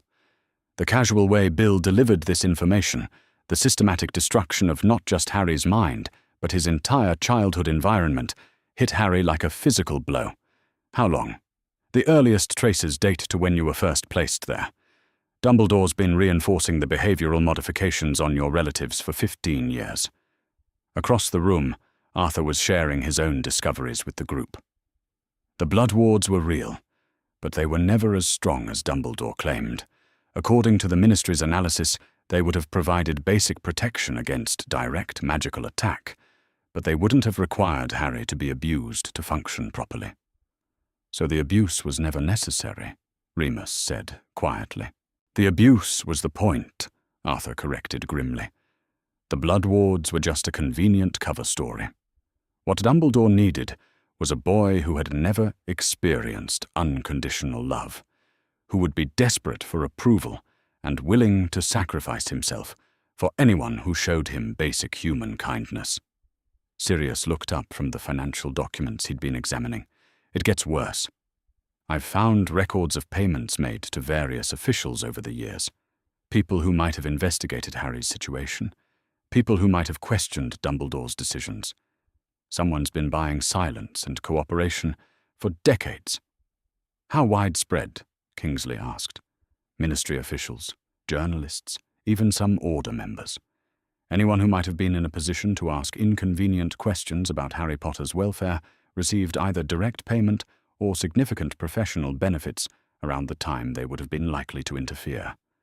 The scope of it was staggering. Not just the violation of Harry's mind, but the systematic corruption of the institutions that should have protected him. McGonagall's voice came through the Flu network, tight with controlled fury. "There's more. Severus has discovered that his own reactions to Harry were magically influenced. And I found evidence that Dumbledore has been manipulating the development of multiple students over the years, always in ways that served his broader purposes." Harry looked around the room at the people who had become his real family, his real allies, and felt something that had nothing to do with magic settle in his chest. For the first time in his life, he was surrounded by people who chose to protect him, not because they were compelled to, not because they had been manipulated into caring, but because they had seen what was done to him and decided it was wrong. "We need to document all of this," Harry said, and his voice carried a determination that surprised even him. "Every manipulation, every payment, every student who was influenced, every official who was bought. We need to show the wizarding world exactly how deep this goes." "That's going to be dangerous," Moody growled from his position by the window. "Dumbledore's got allies everywhere, people who'll do anything to protect his reputation." "Then we'd better be thorough," Harry replied, "and we'd better be fast." As the group settled into the systematic work of building an ironclad case, Harry found himself thinking about the prophecy Dumbledore had revealed. Neither can live while the other survives. Maybe that was true, maybe it wasn't. But even if it was, Harry was finally going to face his destiny as himself, not as someone else's weapon. For the first time since learning about magic, that felt like enough. Later that evening, as the investigation continued, Snape arrived at Grimmauld Place with information that made everything else pale in comparison. "I've been examining Dumbledore's strategic decisions over the past 3 years," he announced without preamble, cross-referencing them with Death Eater activities, casualty reports, and the overall progress of the war effort. "And?" Arthur asked. "And I believe Dumbledore has been deliberately prolonging the conflict. Multiple opportunities to end Voldemort's threat have been ignored or actively sabotaged. Resources that could have been used to protect civilians have been redirected. Information that could have saved lives has been withheld." The silence that followed was deafening. "Why?" Sirius asked finally. "Because ending the war too quickly wouldn't have given him enough time to properly condition Harry for his intended sacrifice," Snape replied. "And because maintaining his position as the wizarding world's indispensable leader required having a threat that only he could manage." Harry felt the last of his childhood illusions crumble. Not only had Dumbledore destroyed his mind and orchestrated his abuse, he had prolonged a war that killed hundreds of people, all to maintain his own power and ensure Harry would be properly broken when the time came to die. Looking around the room at faces filled with horror and rage, Harry realized they had uncovered something far worse than the abuse of a single child. They had uncovered a conspiracy that had shaped the wizarding world for decades, leaving trauma and death in its wake. And Dumbledore had done it all with a gentle smile and claims about the greater good. The ancient books spread across the dining table at Grimmauld Place looked innocuous enough. Leather-bound volumes of dark arts theory, historical accounts of wizard warfare, obscure treatises on soul magic.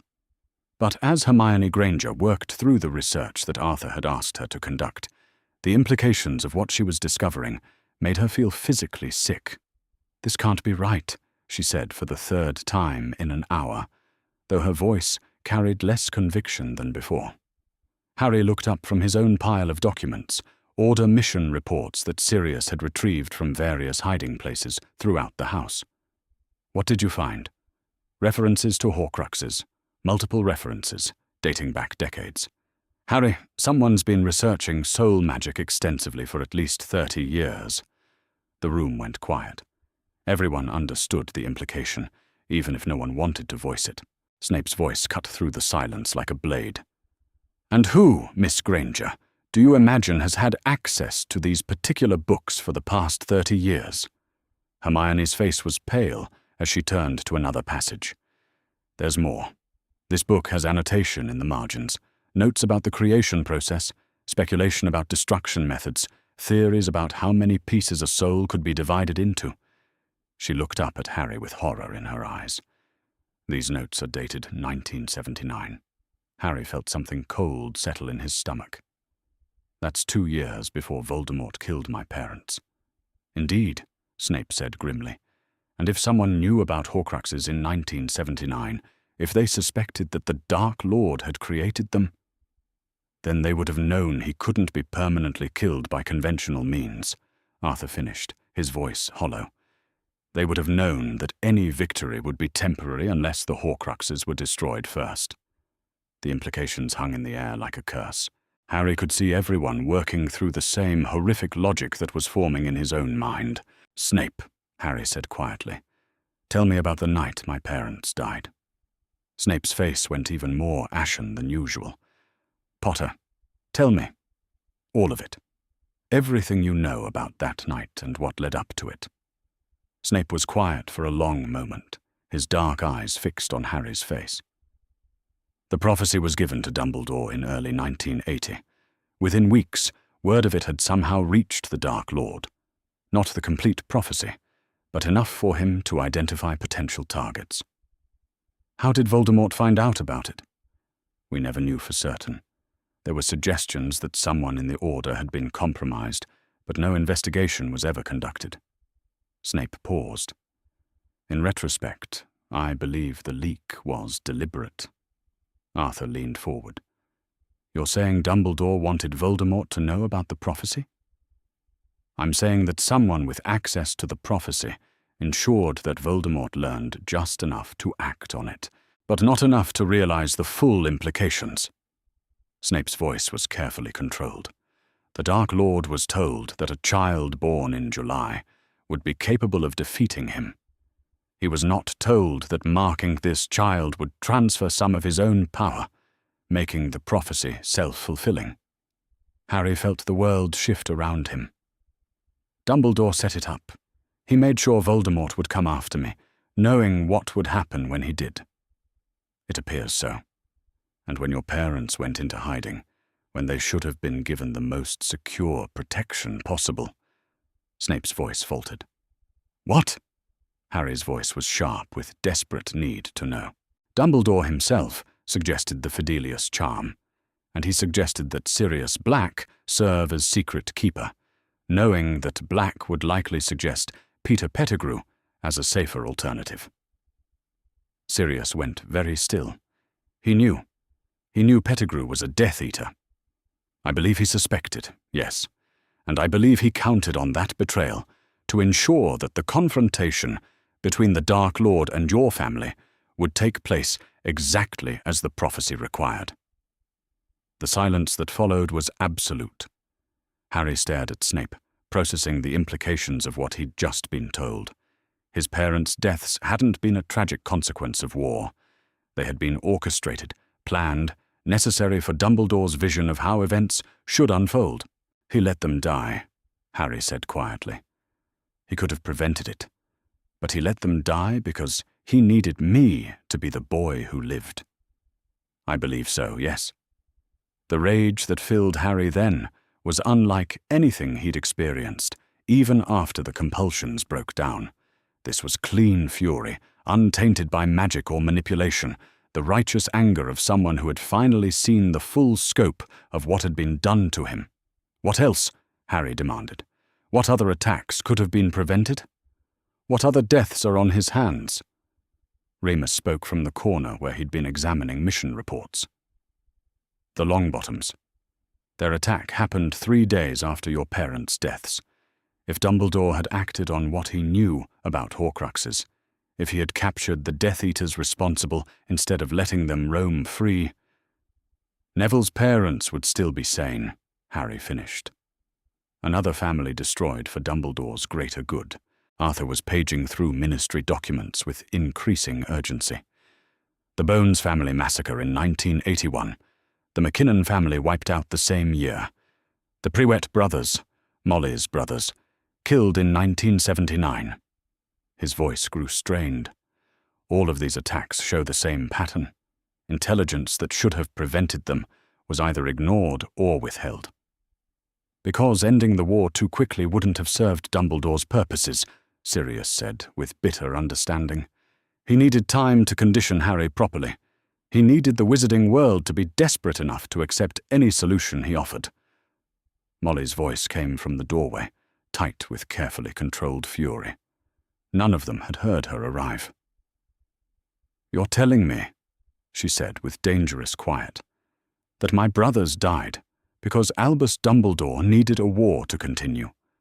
Arthur nodded grimly. "That's exactly what we're telling you." The explosion of rage that followed was magnificent and terrible. For 10 minutes, Molly Weasley expressed her opinions about Albus Dumbledore's character, parentage, and likely destination in the afterlife with a creativity that left even Sirius impressed. "That manipulative, megalomaniacal, child-abusing bastard," she finished, her chest heaving. "How many families has he destroyed? How many children have lost their parents because he was playing chess with people's lives?" Bill looked up from the psychological assessment he'd been working on. "Speaking from a professional standpoint, what we're seeing here fits the classic pattern of messianic delusion combined with antisocial personality disorder. Dumbledore genuinely believes that he knows better than everyone else what's best for the world, and he's willing to sacrifice any number of individuals to achieve his vision of the greater good." "Megalomania," McGonagall said from the flue, her voice carrying through the flames. I should have recognized it years ago. The way he dismissed other people's opinions, the way he made unilateral decisions that affected entire families, the way he never showed genuine remorse for the consequences of his actions. Harry stood, his whole body trembling with the effort of containing 15 years of suppressed rage finally given proper targets. He's going to pay for this. All of it. Every death, every broken family, every child whose mind he twisted. He's going to answer for all of it. Harry, Remus said carefully. What are you thinking? I'm thinking that it's time the wizarding world knew exactly what kind of man they've been following. I'm thinking that Dumbledore's reputation needs to be destroyed as thoroughly as he destroyed my ability to trust. Harry turned to face the group, and his green eyes held a determination that was entirely his own. And I'm thinking that I'm done being anyone's weapon or anyone's victim. Kingsley leaned forward. What do you want to do? I want to give a press conference. I want to present all of our evidence to the wizarding public. I want every person in magical Britain to know that Albus Dumbledore is a manipulative sociopath who's been playing games with their lives for decades. That's dangerous, Moody growled. He's still got allies, still got influence. Going public could put all of us at risk. Good, Harry said simply. I'm tired of being safe. I'm tired of letting other people make decisions about my life because it's safer to let them bear the responsibility. For the first time in my life, I know who I am and what I want is justice. Arthur studied his face. You're sure about this? I've never been sure about anything in my life before now, Harry replied. The compulsions wouldn't let me be sure about my own opinions, but this is mine. This is who I choose to be. Sirius grinned, and it was sharp enough to cut glass. Well then, I suppose we'd better make sure we have enough evidence to destroy him completely. As the group settled back into their research with renewed purpose, Harry found himself thinking about the prophecy that had shaped his entire life. Neither can live while the other survives. Maybe that was still true, but if he was going to face Voldemort, it would be as Harry Potter, not as Dumbledore's weapon. It would be as someone who chose to fight because fighting was right, not because magic in his head made him incapable of considering alternatives. For the first time since learning he was a wizard, Harry Potter was looking forward to the future. Not because it would be easy, but because it would finally be his own. That evening, as the investigation wound down for the day, Snape approached Harry with something that might have been regret in his dark eyes. Potter, I owe you an apology. Harry looked up from the mission reports he'd been analyzing. For what? For 15 years of treatment that was unconscionable. Even allowing for my own feelings about your father. Even allowing for my natural disposition.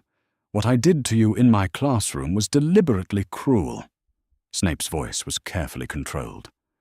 I believed it was my own choice, my own reaction to seeing James Potter in your face. I was wrong. The compulsions made you do it. The compulsions ensured that I would do it. There's a difference. I am responsible for my actions, regardless of the magical influence. But I wanted you to know that the person who made those choices was not entirely myself. Harry considered this. Thank you for telling me, and for helping us uncover all of this. Snape nodded curtly and turned to leave, then paused. Potter, when this is over, when Dumbledore faces justice for what he's done, what will you do then? Harry thought about the question seriously. I suppose I'll figure out who Harry Potter really is when he's not being shaped by someone else's agenda. And then I'll decide what kind of person I want to become. And the prophecy? Harry met his eyes steadily. The prophecy says neither can live while the other survives. It doesn't say anything about how or when or under whose terms. If I have to face Voldemort, I'll do it as myself. The real me, not Dumbledore's weapon. Snape studied his face for a long moment. then nodded once. Good. The wizarding world needs Harry Potter, not Dumbledore's construct. Remember that when the time comes. As Snape left, Harry returned to the mission reports, but his mind was elsewhere. For 15 years, his life had been planned and orchestrated by someone else.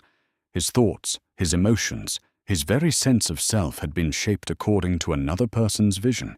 Not anymore. Whatever came next, public revelation, legal prosecution, war with Voldemort, it would happen on Harry's terms. And that, he thought, was worth any price they might have to pay. The Department of Magical Law Enforcement had never seen anything like the case file that Amelia Bones was assembling. 3 days of evidence gathering had produced a collection of documents, magical recordings, and witness testimonies that painted a picture of systematic corruption spanning decades. As she reviewed the materials one more time before presenting them to the Wizengamot, Amelia found herself grateful that her office was warded against surveillance. What she was about to do would either save the wizarding world or destroy her career. A soft knock interrupted her thoughts. "Come in." Kingsley Shacklebolt entered, his face grim. "We have a problem. 3 of our key witnesses were attacked last night." Amelia's blood ran cold. "Who?" "Ministry clerks who had access to Harry Potter's placement files. All 3 were hit with memory charms so thorough they can barely remember their own names, let alone what they might have told us about irregular procedures." "Dumbledore's work?" "Almost certainly. The magical signatures were obscured, but the precision of the memory modification bears all the hallmarks of his technique." Kingsley set a thick folder on her desk. "Fortunately, we anticipated this possibility. All their testimony was recorded under veritaserum before we released them back to their normal duties." Amelia nodded grimly. "What about our other witnesses?" "Protected and accounted for. Bill Weasley has established some impressive ward schemes around the key players. Apparently, Cursebreaker training includes defense against more than just ancient magic." At Grimmauld Place, Bill was indeed proving that his professional skills extended far beyond treasure hunting. The house was now protected by a complex web of detection charms, anti-surveillance wards, and counter-intrusion hexes that would have impressed the Ministry's most paranoid auras. The monitoring charms were sophisticated, he explained to the gathered group as he finished the last of the protective enchantments. "Someone's been watching our communications for at least the past week. Every flu call, every owl post, every conversation held anywhere but inside these specific wards." Harry looked up from the formal statement he'd been writing, a detailed account of 15 years of abuse and manipulation that would serve as the centerpiece of the prosecution's case. "How much does he know about what we've discovered?" "Everything, most likely. Which means he's probably already taken steps to eliminate evidence and silence anyone who might corroborate our accusations." Sirius's jaw tightened. "We need to move faster." "We need to be smarter," Arthur corrected. "Rushing into this gives him more opportunities to destroy what we've built." The flue flared, and an unexpected voice called through the flames. "Anyone home? I do hope I'm not interrupting something important." Rita Skeeter's perfectly coiffed head appeared in the fireplace, her jeweled glasses catching the light. Harry's first instinct was to tell her to go away, but something in her expression made him reconsider. "Ms. Skeeter," Sirius said carefully, "what brings you to my humble home?" "Information, Mr. Black, and an offer of mutual assistance." Rita's smile was sharp enough to cut diamonds. "You see, I've been hearing the most interesting rumors about our beloved Chief Warlock, and I thought you might be interested in what I've uncovered during my own investigation." Arthur and Harry exchanged glances. "What kind of information?" "The kind that suggests Albus Dumbledore has been far busier than anyone realized. Financial records, for instance. Did you know he's been making substantial payments to various ministry officials for the past 15 years? Or that he's been funding certain research projects that the Wizengamot never approved? Bill leaned forward. What kind of research projects? Mind magic, primarily. Experimental work on behavioral modification, memory alteration, and something called selective cognitive conditioning. Rita's voice dripped with professional satisfaction. Fascinating reading, really, especially the parts about testing these techniques on unwilling subjects. Harry felt his stomach drop. Other children? Oh, several, though you were by far the most comprehensively modified. Rita stepped fully through the flue, her quick quotes quill already hovering at her shoulder. Now then, I believe you have a story to tell, Mr. Potter, and I believe I have the platform to ensure the entire wizarding world hears it. McGonagall's hands shook as she sealed the letter that would end her career at Hogwarts. 40 years of faithful service, 40 years of believing in Albus Dumbledore's vision, all of it would be worthless after today. But as she looked at the testimonial she'd prepared for the prosecution, she knew she was doing the right thing. The letter was addressed to the Board of Governors, formally notifying them of her intention to testify against the headmaster in criminal proceedings. It was also, she knew, her resignation letter. There would be no place for her at Hogwarts after she helped destroy Dumbledore's reputation. A soft knock at her office door interrupted her thoughts. "Come in." Severus Snape entered, his expression unreadable. "Minerva, I trust you've made your decision about tomorrow." "I have. And you?" "I've already given my statement to Bones.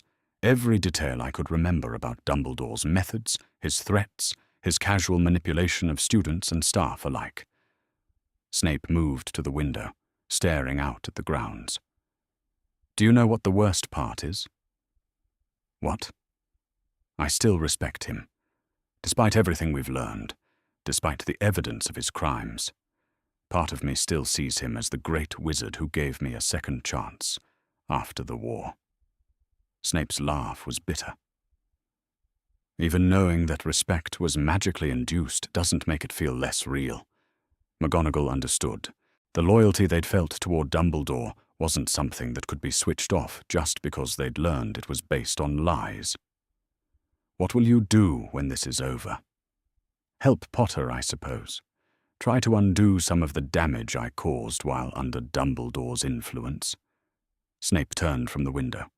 "What about you?" "I don't know. For the first time in 40 years, I have no idea what comes next." They stood in comfortable silence for a moment, two people facing the end of everything they'd thought they knew about their lives.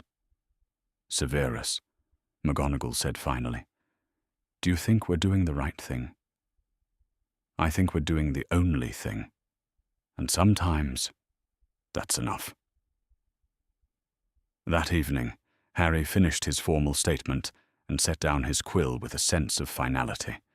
37 pages detailing 15 years of systematic abuse, manipulation, and psychological torture. Every memory he could dredge up of unnatural compliance, suppressed anger, and stolen agency. "Done?" Arthur asked gently. "Done." Harry looked around the room at the people who had become his real family. "What happens now?" "Now we present everything to the Wizengamot," Kingsley said. "Amelia's already scheduled an emergency session for tomorrow afternoon. The formal charges will be read, and if they vote to proceed, Dumbledore will be arrested within the hour." "And if they don't?" "Then we go to the press," Rita said, with evident satisfaction. "I've already prepared the story. 3 full pages in tomorrow's Prophet, complete with photographic evidence and verified testimony. By the time the wizarding world finishes reading it, Dumbledore's reputation will be in ruins, regardless of what the Wizengamot decides." Bill looked up from the final ward he'd been placing. "There's something else we need to discuss. Dumbledore isn't going to surrender quietly.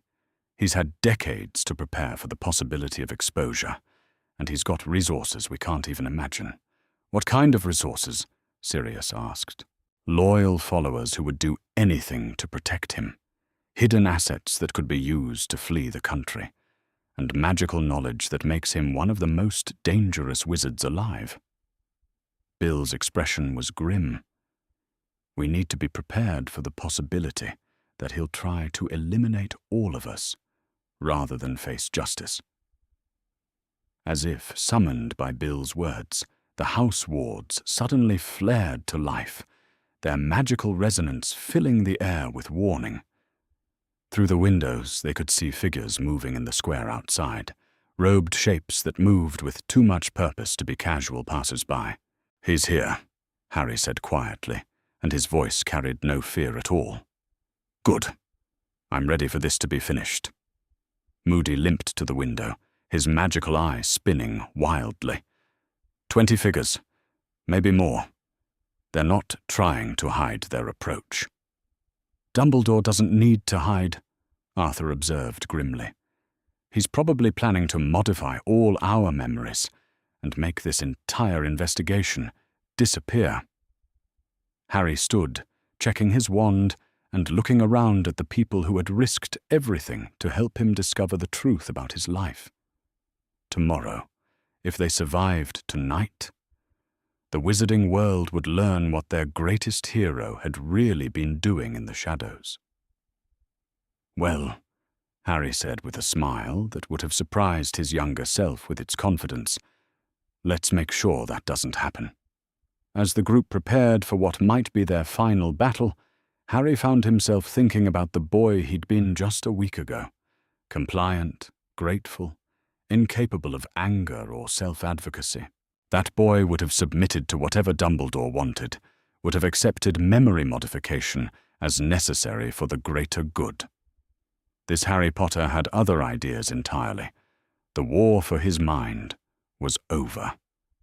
Now it was time to fight for everyone else's. Outside, Albus Dumbledore stood in the center of his assembled followers, his aged face wearing an expression of profound sorrow. The people inside Grimmauld Place had been corrupted somehow, led astray by dark influences that made them believe impossible things about him. It would be a mercy to help them forget their delusions and return to their proper loyalty. The wizarding world needed unity now, more than ever, and he could not allow a handful of misguided individuals to destroy everything he'd worked so hard to build. The greater good, as always, required difficult choices, but as he raised his wand to begin the assault that would erase this threat to his authority, Dumbledore found himself wondering when exactly the greater good had started requiring quite so much blood to maintain. The battle for Grimmauld Place lasted exactly 17 minutes. Dumbledore's assault on the house had been methodical and overwhelming. 20 followers wielding coordinated memory charms and stunning spells, designed to incapacitate everyone inside before they could resist. But Bill Weasley's protective wards held, and the group had been ready. When the aura reinforcements arrived, summoned by Kingsley the moment the attack began, they found Albus Dumbledore standing in the middle of Grimmauld Place's square, his wand trained on a house full of people he'd tried to memory charm into submission. The evidence of assault on ministry personnel was undeniable, the magical signatures traceable, the intent clear. For the first time in his long life, Albus Dumbledore was placed under arrest. The Great Hall at Hogwarts had been commandeered for the emergency session of the Wizengamot, its ancient stone walls bearing witness to proceedings that would reshape the wizarding world. Every seat was filled, every gallery packed with journalists and observers who had come to see whether the unthinkable accusations against their most revered leader could possibly be true. Harry Potter sat in the witness section, surrounded by the people who had risked everything to bring this moment about. For the first time since the whole nightmare began, he felt entirely calm. The compulsions that had shaped his thoughts for 15 years were gone, burned away by exposure, and replaced by his own authentic reactions to the world around him. Today, his voice would finally be heard. Chief Warlock Tiberius Ogden, serving in place of the accused, called the session to order with a gravity that silenced even the most chattering observers. We are here today to consider formal charges against Albus Percival, Wulfric Brian Dumbledore, former Chief Warlock of this body and Headmaster of Hogwarts School of Witchcraft and Wizardry. The charges, when read aloud, took nearly 10 minutes to complete. Multiple counts of magical assault against a minor, abuse of guardianship authority, conspiracy to circumvent child protection laws, unlawful use of mind magic, obstruction of justice, and beneath it all, the more serious charge of crimes against the wizarding community through deliberate prolonging of armed conflict. Dumbledore sat in the accused's chair with the same serene expression he'd worn for decades, his hands folded calmly in his lap, despite the magical restraints that prevented him from accessing his power. He looked like a man attending a mildly interesting academic conference rather than his own trial for heinous crimes. "How do you answer these charges?" Ogden asked. "I am not guilty of any crime," Dumbledore replied, his voice carrying the same warm authority that had shaped the wizarding world's understanding of right and wrong for generations. "Everything I have done has been in service of the greater good." Prosecutor Amelia Bones rose, her face grim with professional determination. "We will demonstrate that the accused's definition of the greater good included the systematic torture of a child, the orchestration of preventable tragedies, and the deliberate prolonging of a war that has claimed hundreds of lives." The first witness was Bill Weasley, who presented the magical evidence with clinical precision, the preservation crystals containing Harry's magical signature, the 17 distinct layers of compulsion charms, the undeniable proof of foreign magic woven through a child's developing mind, all of it documented with the thoroughness that had made Bill one of Gringotts's most trusted curse-breakers. "In your professional opinion," Bones asked, "what would be the psychological impact of such extensive manipulation?" "Complete destruction of the subject's natural personality," Bill replied without hesitation. "The victim would be incapable of authentic emotional responses, unable to prioritize their own welfare, and psychologically dependent on their manipulator for guidance. In essence, they would cease to exist as an independent person." A murmur ran through the gallery. This wasn't abstract discussion of legal theory. This was testimony about the systematic destruction of Harry Potter's mind. Professor McGonagall followed, her testimony delivered with the precise diction of someone who had rehearsed every word. She detailed years of observing Harry's unnaturally compliant behavior, her own suppressed concerns about his placement, and the pattern of other students whose development had been similarly manipulated. "Did you ever directly confront Professor Dumbledore about your concerns?" Bones asked. "I did. Multiple times. Each time he assured me that my concerns were misguided and that Harry's development was proceeding exactly as it should." McGonagall's voice carried 40 years of accumulated guilt. "I trusted his judgment over my own observations. I will regret the trust for the rest of my life." Severus Snape's testimony was perhaps the most damning. The former Death Eater, speaking under veritaserum to ensure absolute truthfulness, revealed the extent of Dumbledore's manipulation of key figures throughout the war. "He used my guilt over Lily Potter's death to ensure my compliance," Snape said, his voice carefully controlled. "But he also used magic to amplify my negative feelings toward Harry, while suppressing any protective instincts I might have developed. My cruelty toward the boy was as orchestrated as everything else." And regarding the night of James and Lily Potter's deaths? Dumbledore knew Peter Pettigrew was a Death Eater. He suggested the Fidelius charm, knowing it would be betrayed. He wanted the confrontation between the Dark Lord and the Potter family to occur exactly as it did. The silence that followed was absolute, In the observers' gallery, people were staring at Dumbledore with expressions of horror and disbelief. Rita Skeeter presented financial evidence, payments to ministry officials, funding for illegal research, the systematic buying of silence and cooperation that had kept Dumbledore's crimes hidden for decades. Each revelation built upon the last, creating a picture of corruption so vast it defied comprehension. But it was Harry's testimony that brought the courtroom to complete silence. "I would like to address this body not as the boy who lived," Harry began, his voice steady and clear, "but as Harry Potter, a person whose mind was stolen from him when he was 18 months old, and who has spent the last week learning who he actually is." He spoke for nearly an hour, detailing 15 years of unnatural compliance, suppressed emotions, and stolen agency.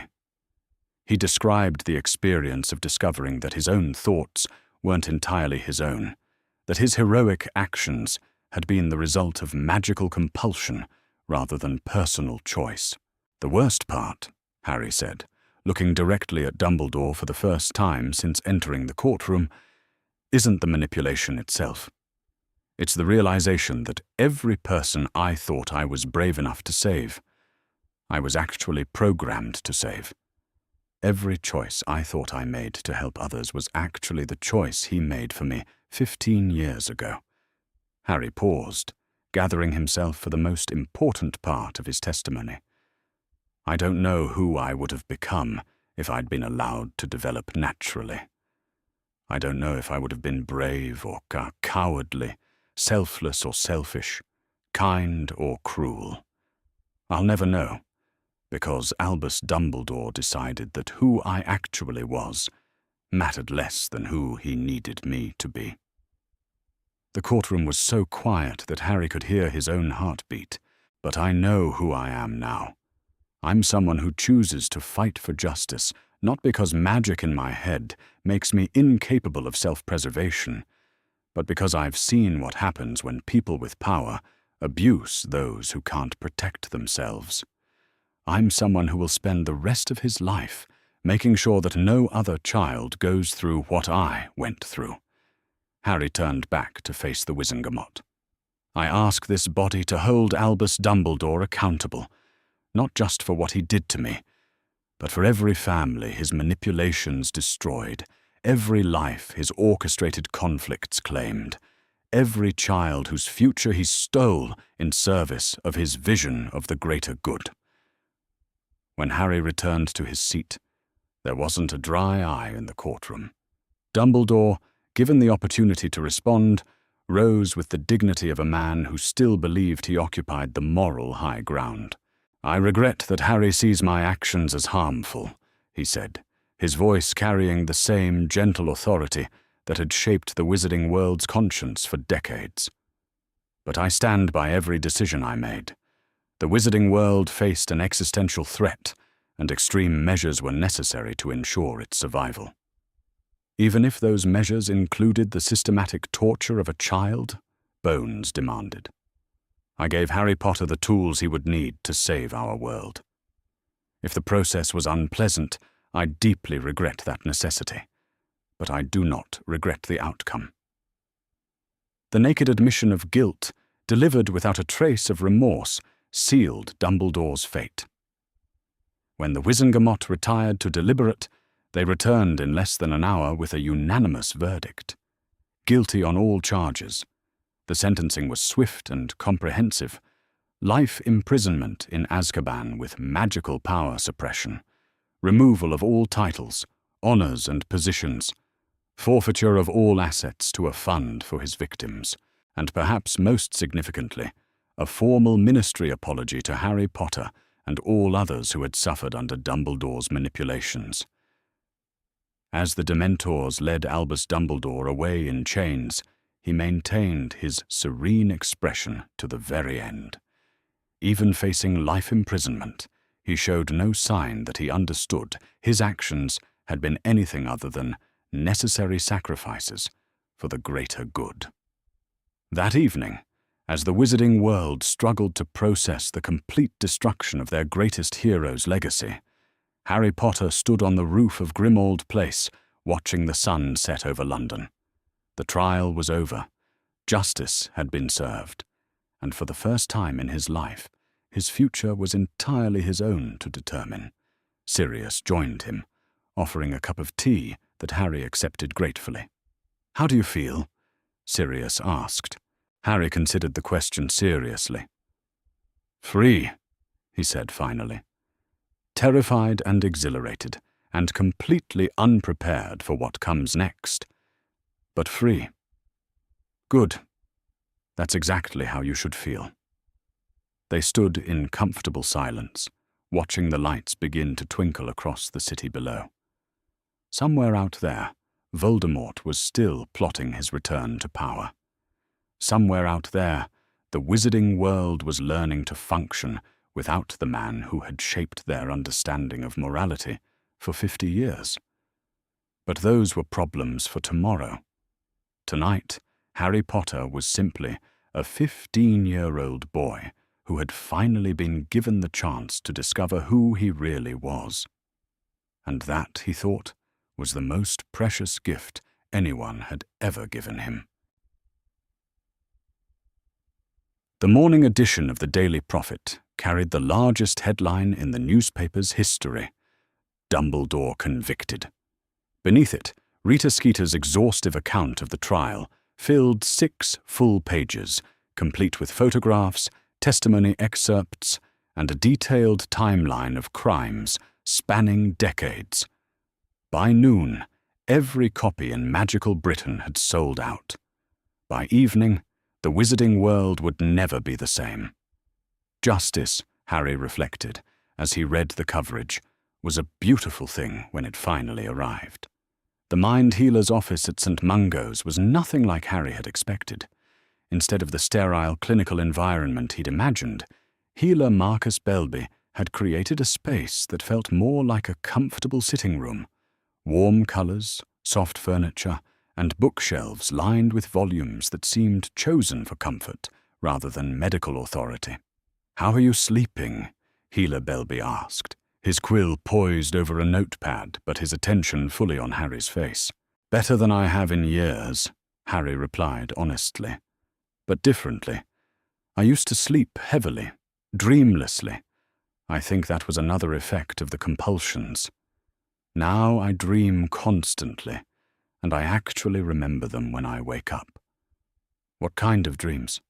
"Strange ones. Sometimes I'm making choices I never made before. Standing up to Snape, telling Dumbledore no, defending myself against the Dursleys. Sometimes I'm just existing. Reading a book because I want to, eating food I actually like, having conversations where I say what I really think instead of what I think people want to hear." Healer Belby made a note. "That's actually quite healthy. Your subconscious is processing 15 years of suppressed experiences and exploring possibilities that were previously blocked. In many ways, you're catching up on the psychological development that was stolen from you." It had been a week since Dumbledore's conviction, and Harry was slowly learning what it meant to exist in his own mind without foreign influence. The process was simultaneously liberating and terrifying. Every emotion felt sharper, every decision required conscious thought, and every relationship had to be rebuilt from scratch as people adjusted to his authentic personality. "There's something else," Harry said. "I keep getting angry about things that happened years ago. Things I should have been angry about at the time but couldn't be. Such as everything. The way the Dursleys treated me. The way Snape humiliated me in front of my classmates. The way Dumbledore made decisions about my life without ever asking what I wanted." Harry's voice grew stronger. "I know it's irrational to be angry about things that are already over, but it's not irrational at all," Healer Belby interrupted gently. "You're experiencing appropriate emotional responses to traumatic events for the first time. Your anger is healthy, Harry. It's proof that your mind is functioning as it should. At the Burrow, the Weasley family was adjusting to the changes in Harry with a mixture of wonder and protectiveness. The boy who had arrived 3 weeks ago, compliant, grateful, eager to please, bore little resemblance to the person they were getting to know now.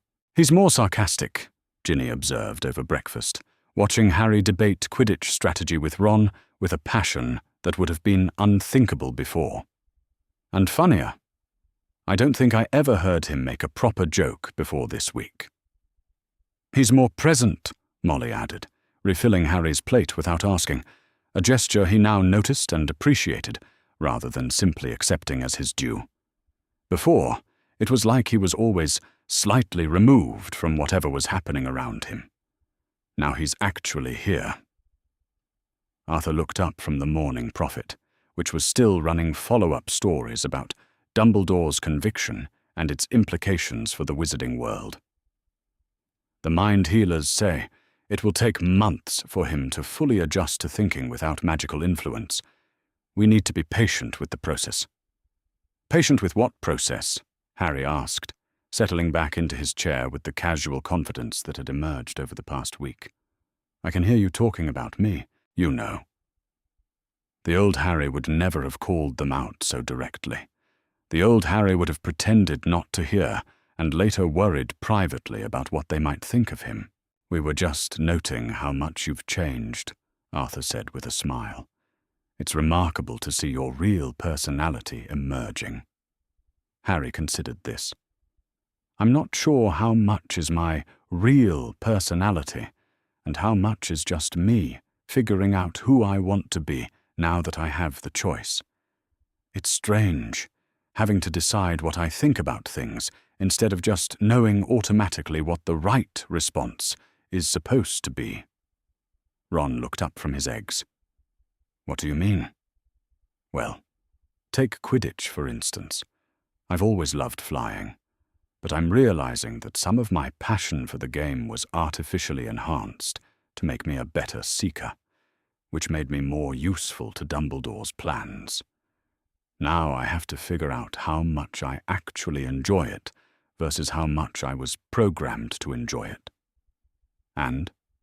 Harry grinned, an expression that had become more frequent and more genuine each day. "Turns out I still love it, just for different reasons now." At Hogwarts, the beginning of term preparations were proceeding under unprecedented circumstances. With Dumbledore's conviction and removal from all positions, the Board of Governors had appointed Minerva McGonagall as interim headmistress, while they searched for a permanent replacement. McGonagall sat in the headmaster's office.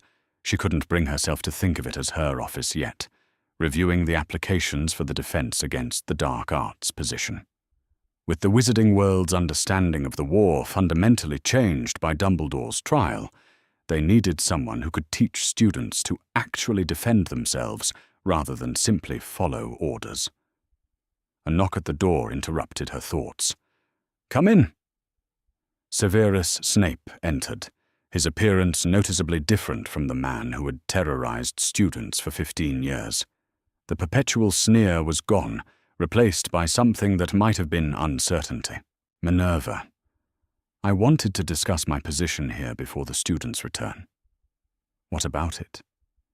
"I've spent 15 years being deliberately cruel to students under magical influence that amplified my worst impulses. The fact that the cruelty wasn't entirely my choice doesn't absolve me of responsibility for it." Snape's voice was carefully controlled. "I think I should resign." McGonagall studied him carefully. "What would you do instead?" "I'm not certain. Help with the war effort, perhaps. Work to undo some of the damage I caused while under Dumbledore's influence." He paused. "Try to become someone I can live with being." "The students deserve an apology," McGonagall said firmly. "A public acknowledgement of what was done to them and why. But Severus, you were a victim too. Running away won't help anyone heal. And staying and doing better, showing them that people can change when they're freed from influences that made them cruel, teaching them to recognize manipulation and resist it. McGonagall leaned forward. The wizarding world needs to learn how to function without Dumbledore's guidance. That includes learning to forgive people who were used as instruments of his will.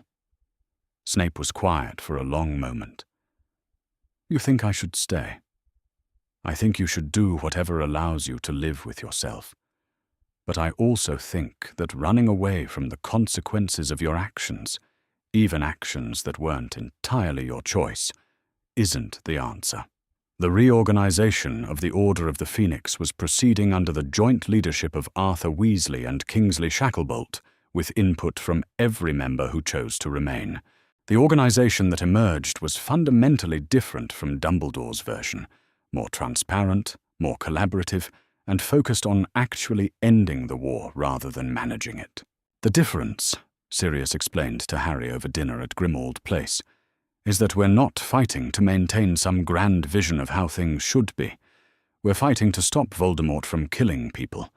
It's simpler and more honest. Harry nodded, pushing food around his plate as he processed this.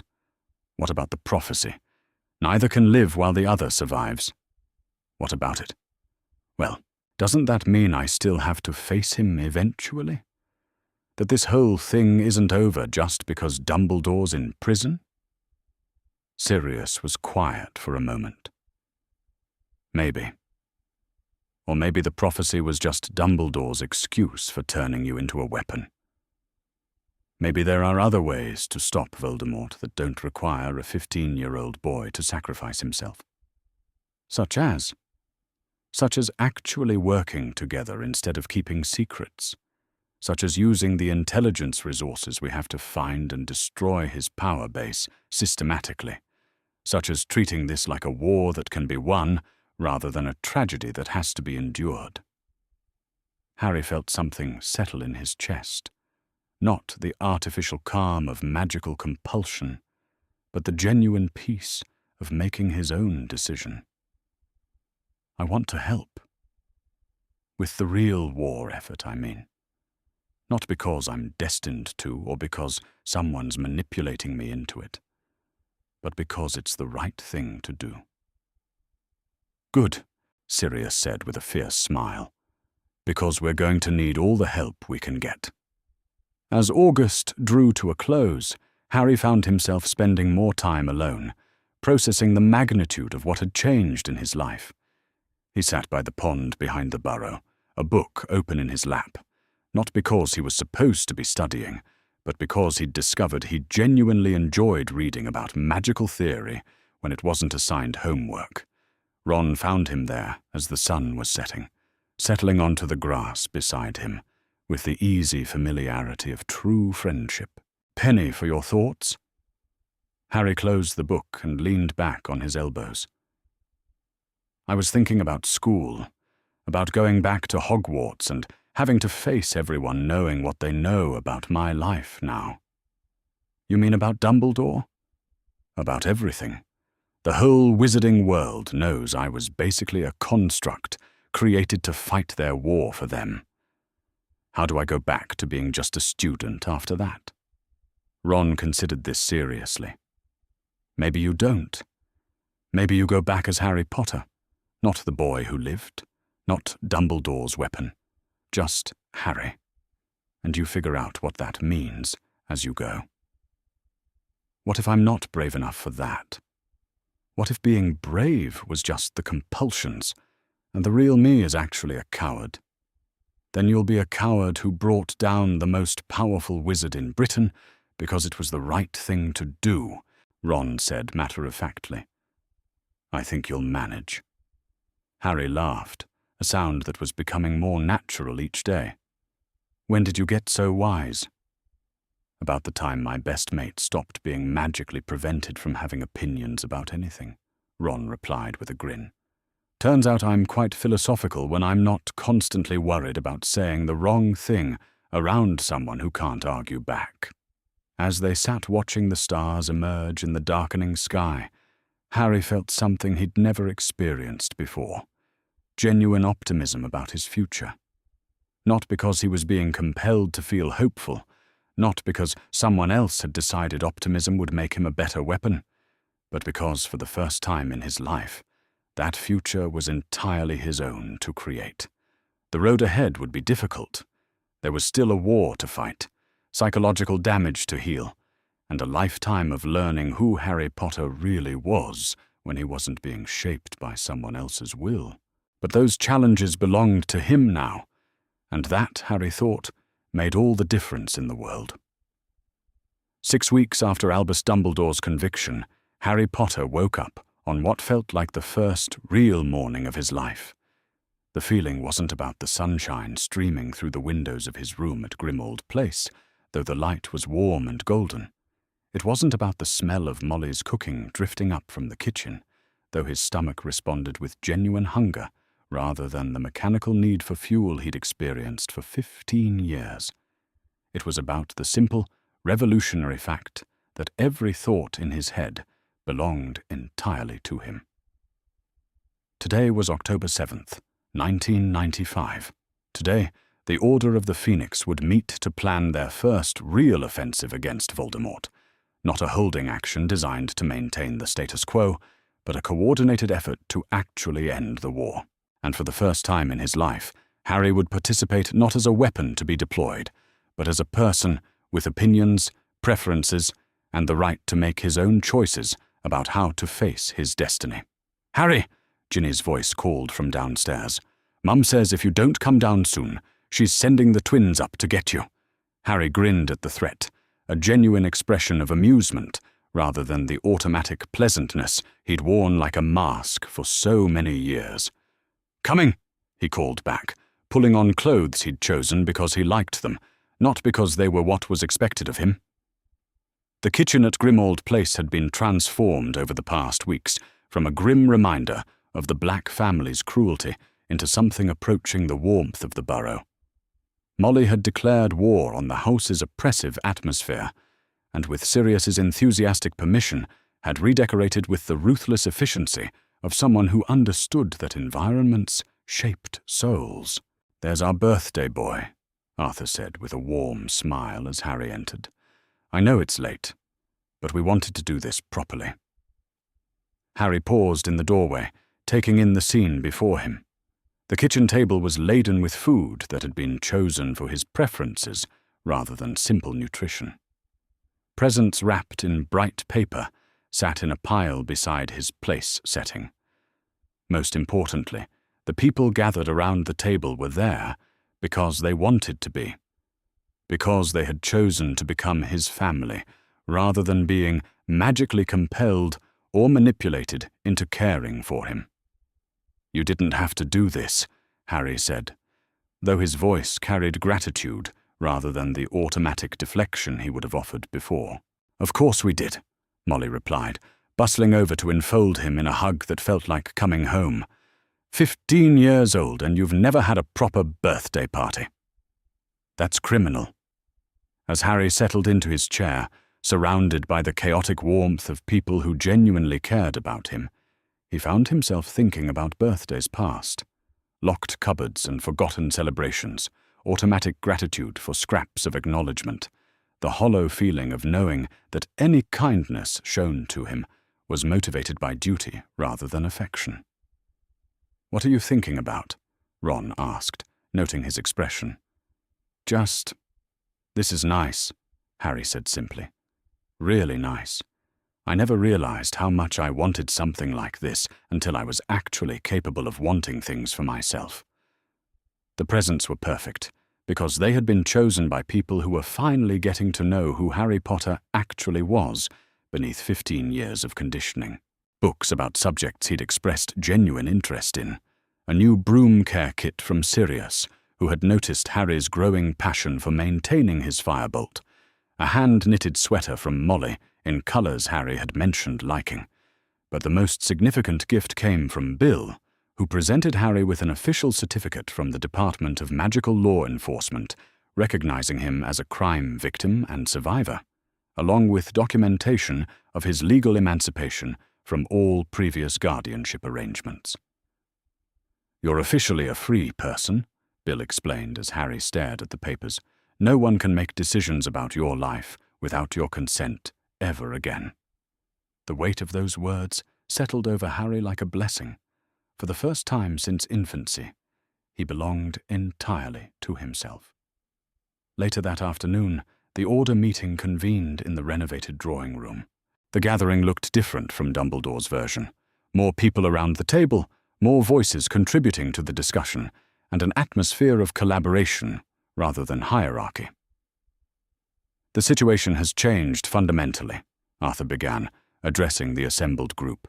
"Without Dumbledore's influence, we're seeing defections from Voldemort's ranks, intelligent sources opening up, and opportunities that were previously blocked by strategic considerations."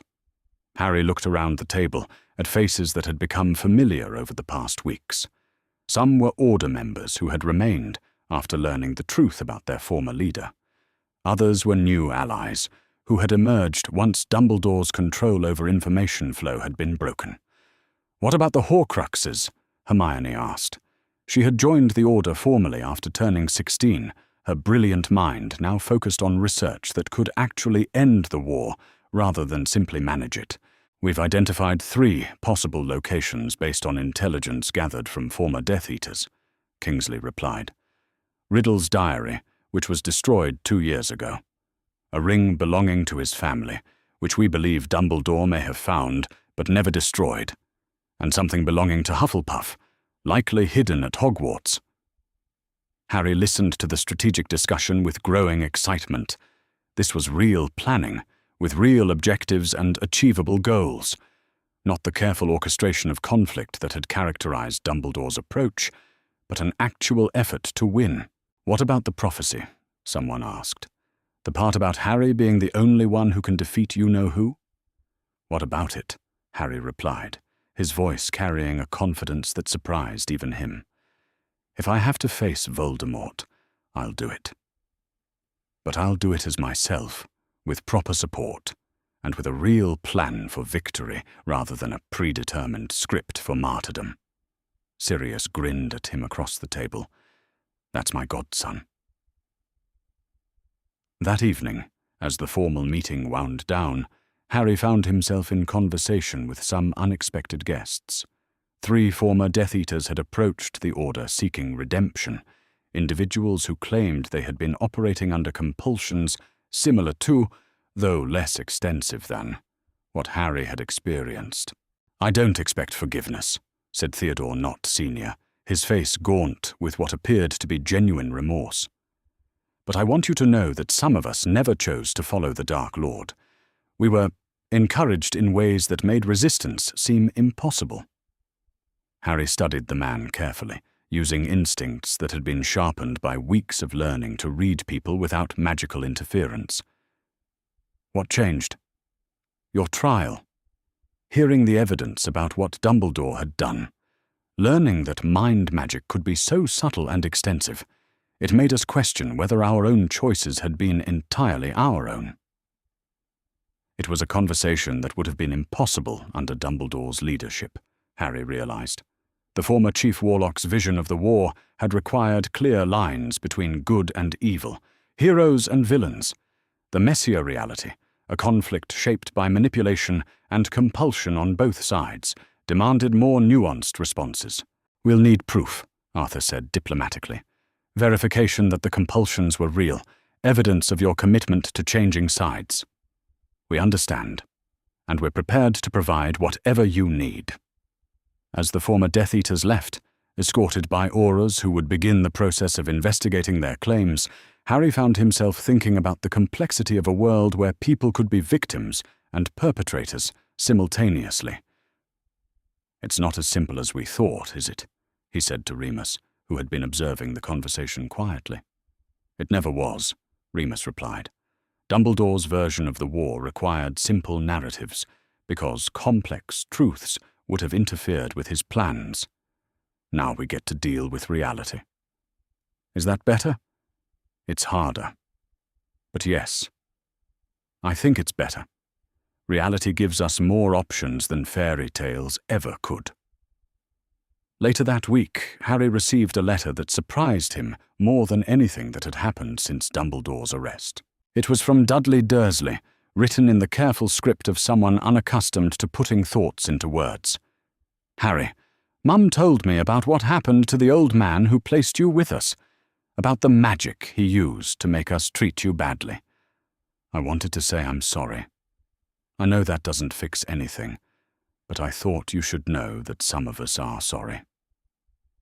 I don't remember ever wanting to hurt you when we were really little. I remember you crying a lot and me feeling bad about it. Then something changed, and hurting you felt normal, like it was just what you were for.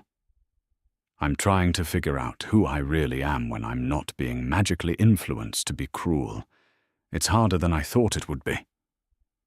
I hope you're doing better with it than I am. Dudley. Harry stared at the letter for a long time, processing the implications.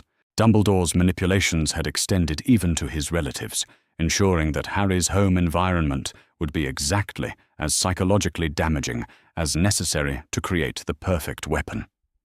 But Dudley's letter also represented something else, the possibility that people could change when freed from influences that made them cruel. It was a hope Harry hadn't dared to entertain, the idea that some of the cruelty he'd endured might not have reflected the true nature of those who inflicted it. He wrote back that same evening, a careful letter that acknowledged Dudley's apology while maintaining appropriate boundaries. It felt like closing a circle, offering forgiveness without forgetting the damage that had been done. On Halloween night, 6 weeks after Dumbledore's downfall, Harry stood in the renovated library at Grimmauld Place, looking through the ancient books that Sirius had finally allowed him to explore. For the first time, Harry was reading about magic, not because it was assigned, or because someone else had decided what he needed to know, but because he was genuinely curious about the theoretical foundations of the power that flowed through him. Find anything interesting? Harry turned to see Luna Lovegood standing in the doorway, her ethereal smile warmer than he remembered from school. She had become a regular visitor to Grimmauld Place, drawn by the new openness that characterized the Reformed Order. Just thinking about how much I missed when I was only allowed to learn what other people thought I needed to know, Harry replied. Yes, education is much more interesting when it's chosen rather than imposed, Luna agreed, settling into a chair near the fireplace. I've been reading about the magical theory behind compulsion charms. Fascinating stuff, really. The amount of skill required to weave 17 distinct influences into a developing mind without causing complete psychological collapse is quite remarkable. Luna, Harry said carefully, are you saying you admire what Dumbledore did to me? Oh no, Luna replied with characteristic directness. I'm saying he was a very skilled monster. The two things aren't mutually exclusive. Her casual assessment of Dumbledore's dual nature, brilliant and evil, skilled and monstrous, crystallized something Harry had been struggling to understand. The man who had stolen his mind and orchestrated his abuse was also genuinely one of the most magically gifted individuals in history. Acknowledging that complexity didn't diminish the horror of his crimes, it simply meant accepting the uncomfortable truth that people could be remarkable and terrible simultaneously. You're very wise for someone who's only 14, Harry told her. Thank you. You're very resilient for someone who's only just learned to be himself. As the evening wound down and the house settled into comfortable quiet, Harry found himself on the roof again, looking out over London with a sense of anticipation rather than the dread that had characterized most of his previous thoughts about the future. Somewhere out there, Voldemort was still plotting his return to power. Somewhere out there, the wizarding world was still learning to function without the man who had shaped their understanding of morality for 50 years. And somewhere out there, hundreds of children were growing up with their minds intact, free from the kind of manipulation that had defined Harry's early life. The war wasn't over. The psychological healing would continue for years, and Harry still had to figure out who he wanted to become now that he was free to make that choice. But for the first time since learning he was a wizard, Harry Potter was genuinely excited about what came next. Not because someone had programmed him to feel hopeful, but because he had discovered something worth fighting for: the right of every person to think their own thoughts, make their own choices, and live their own lives. It was a future worth whatever price he might have to pay to secure it. And it was entirely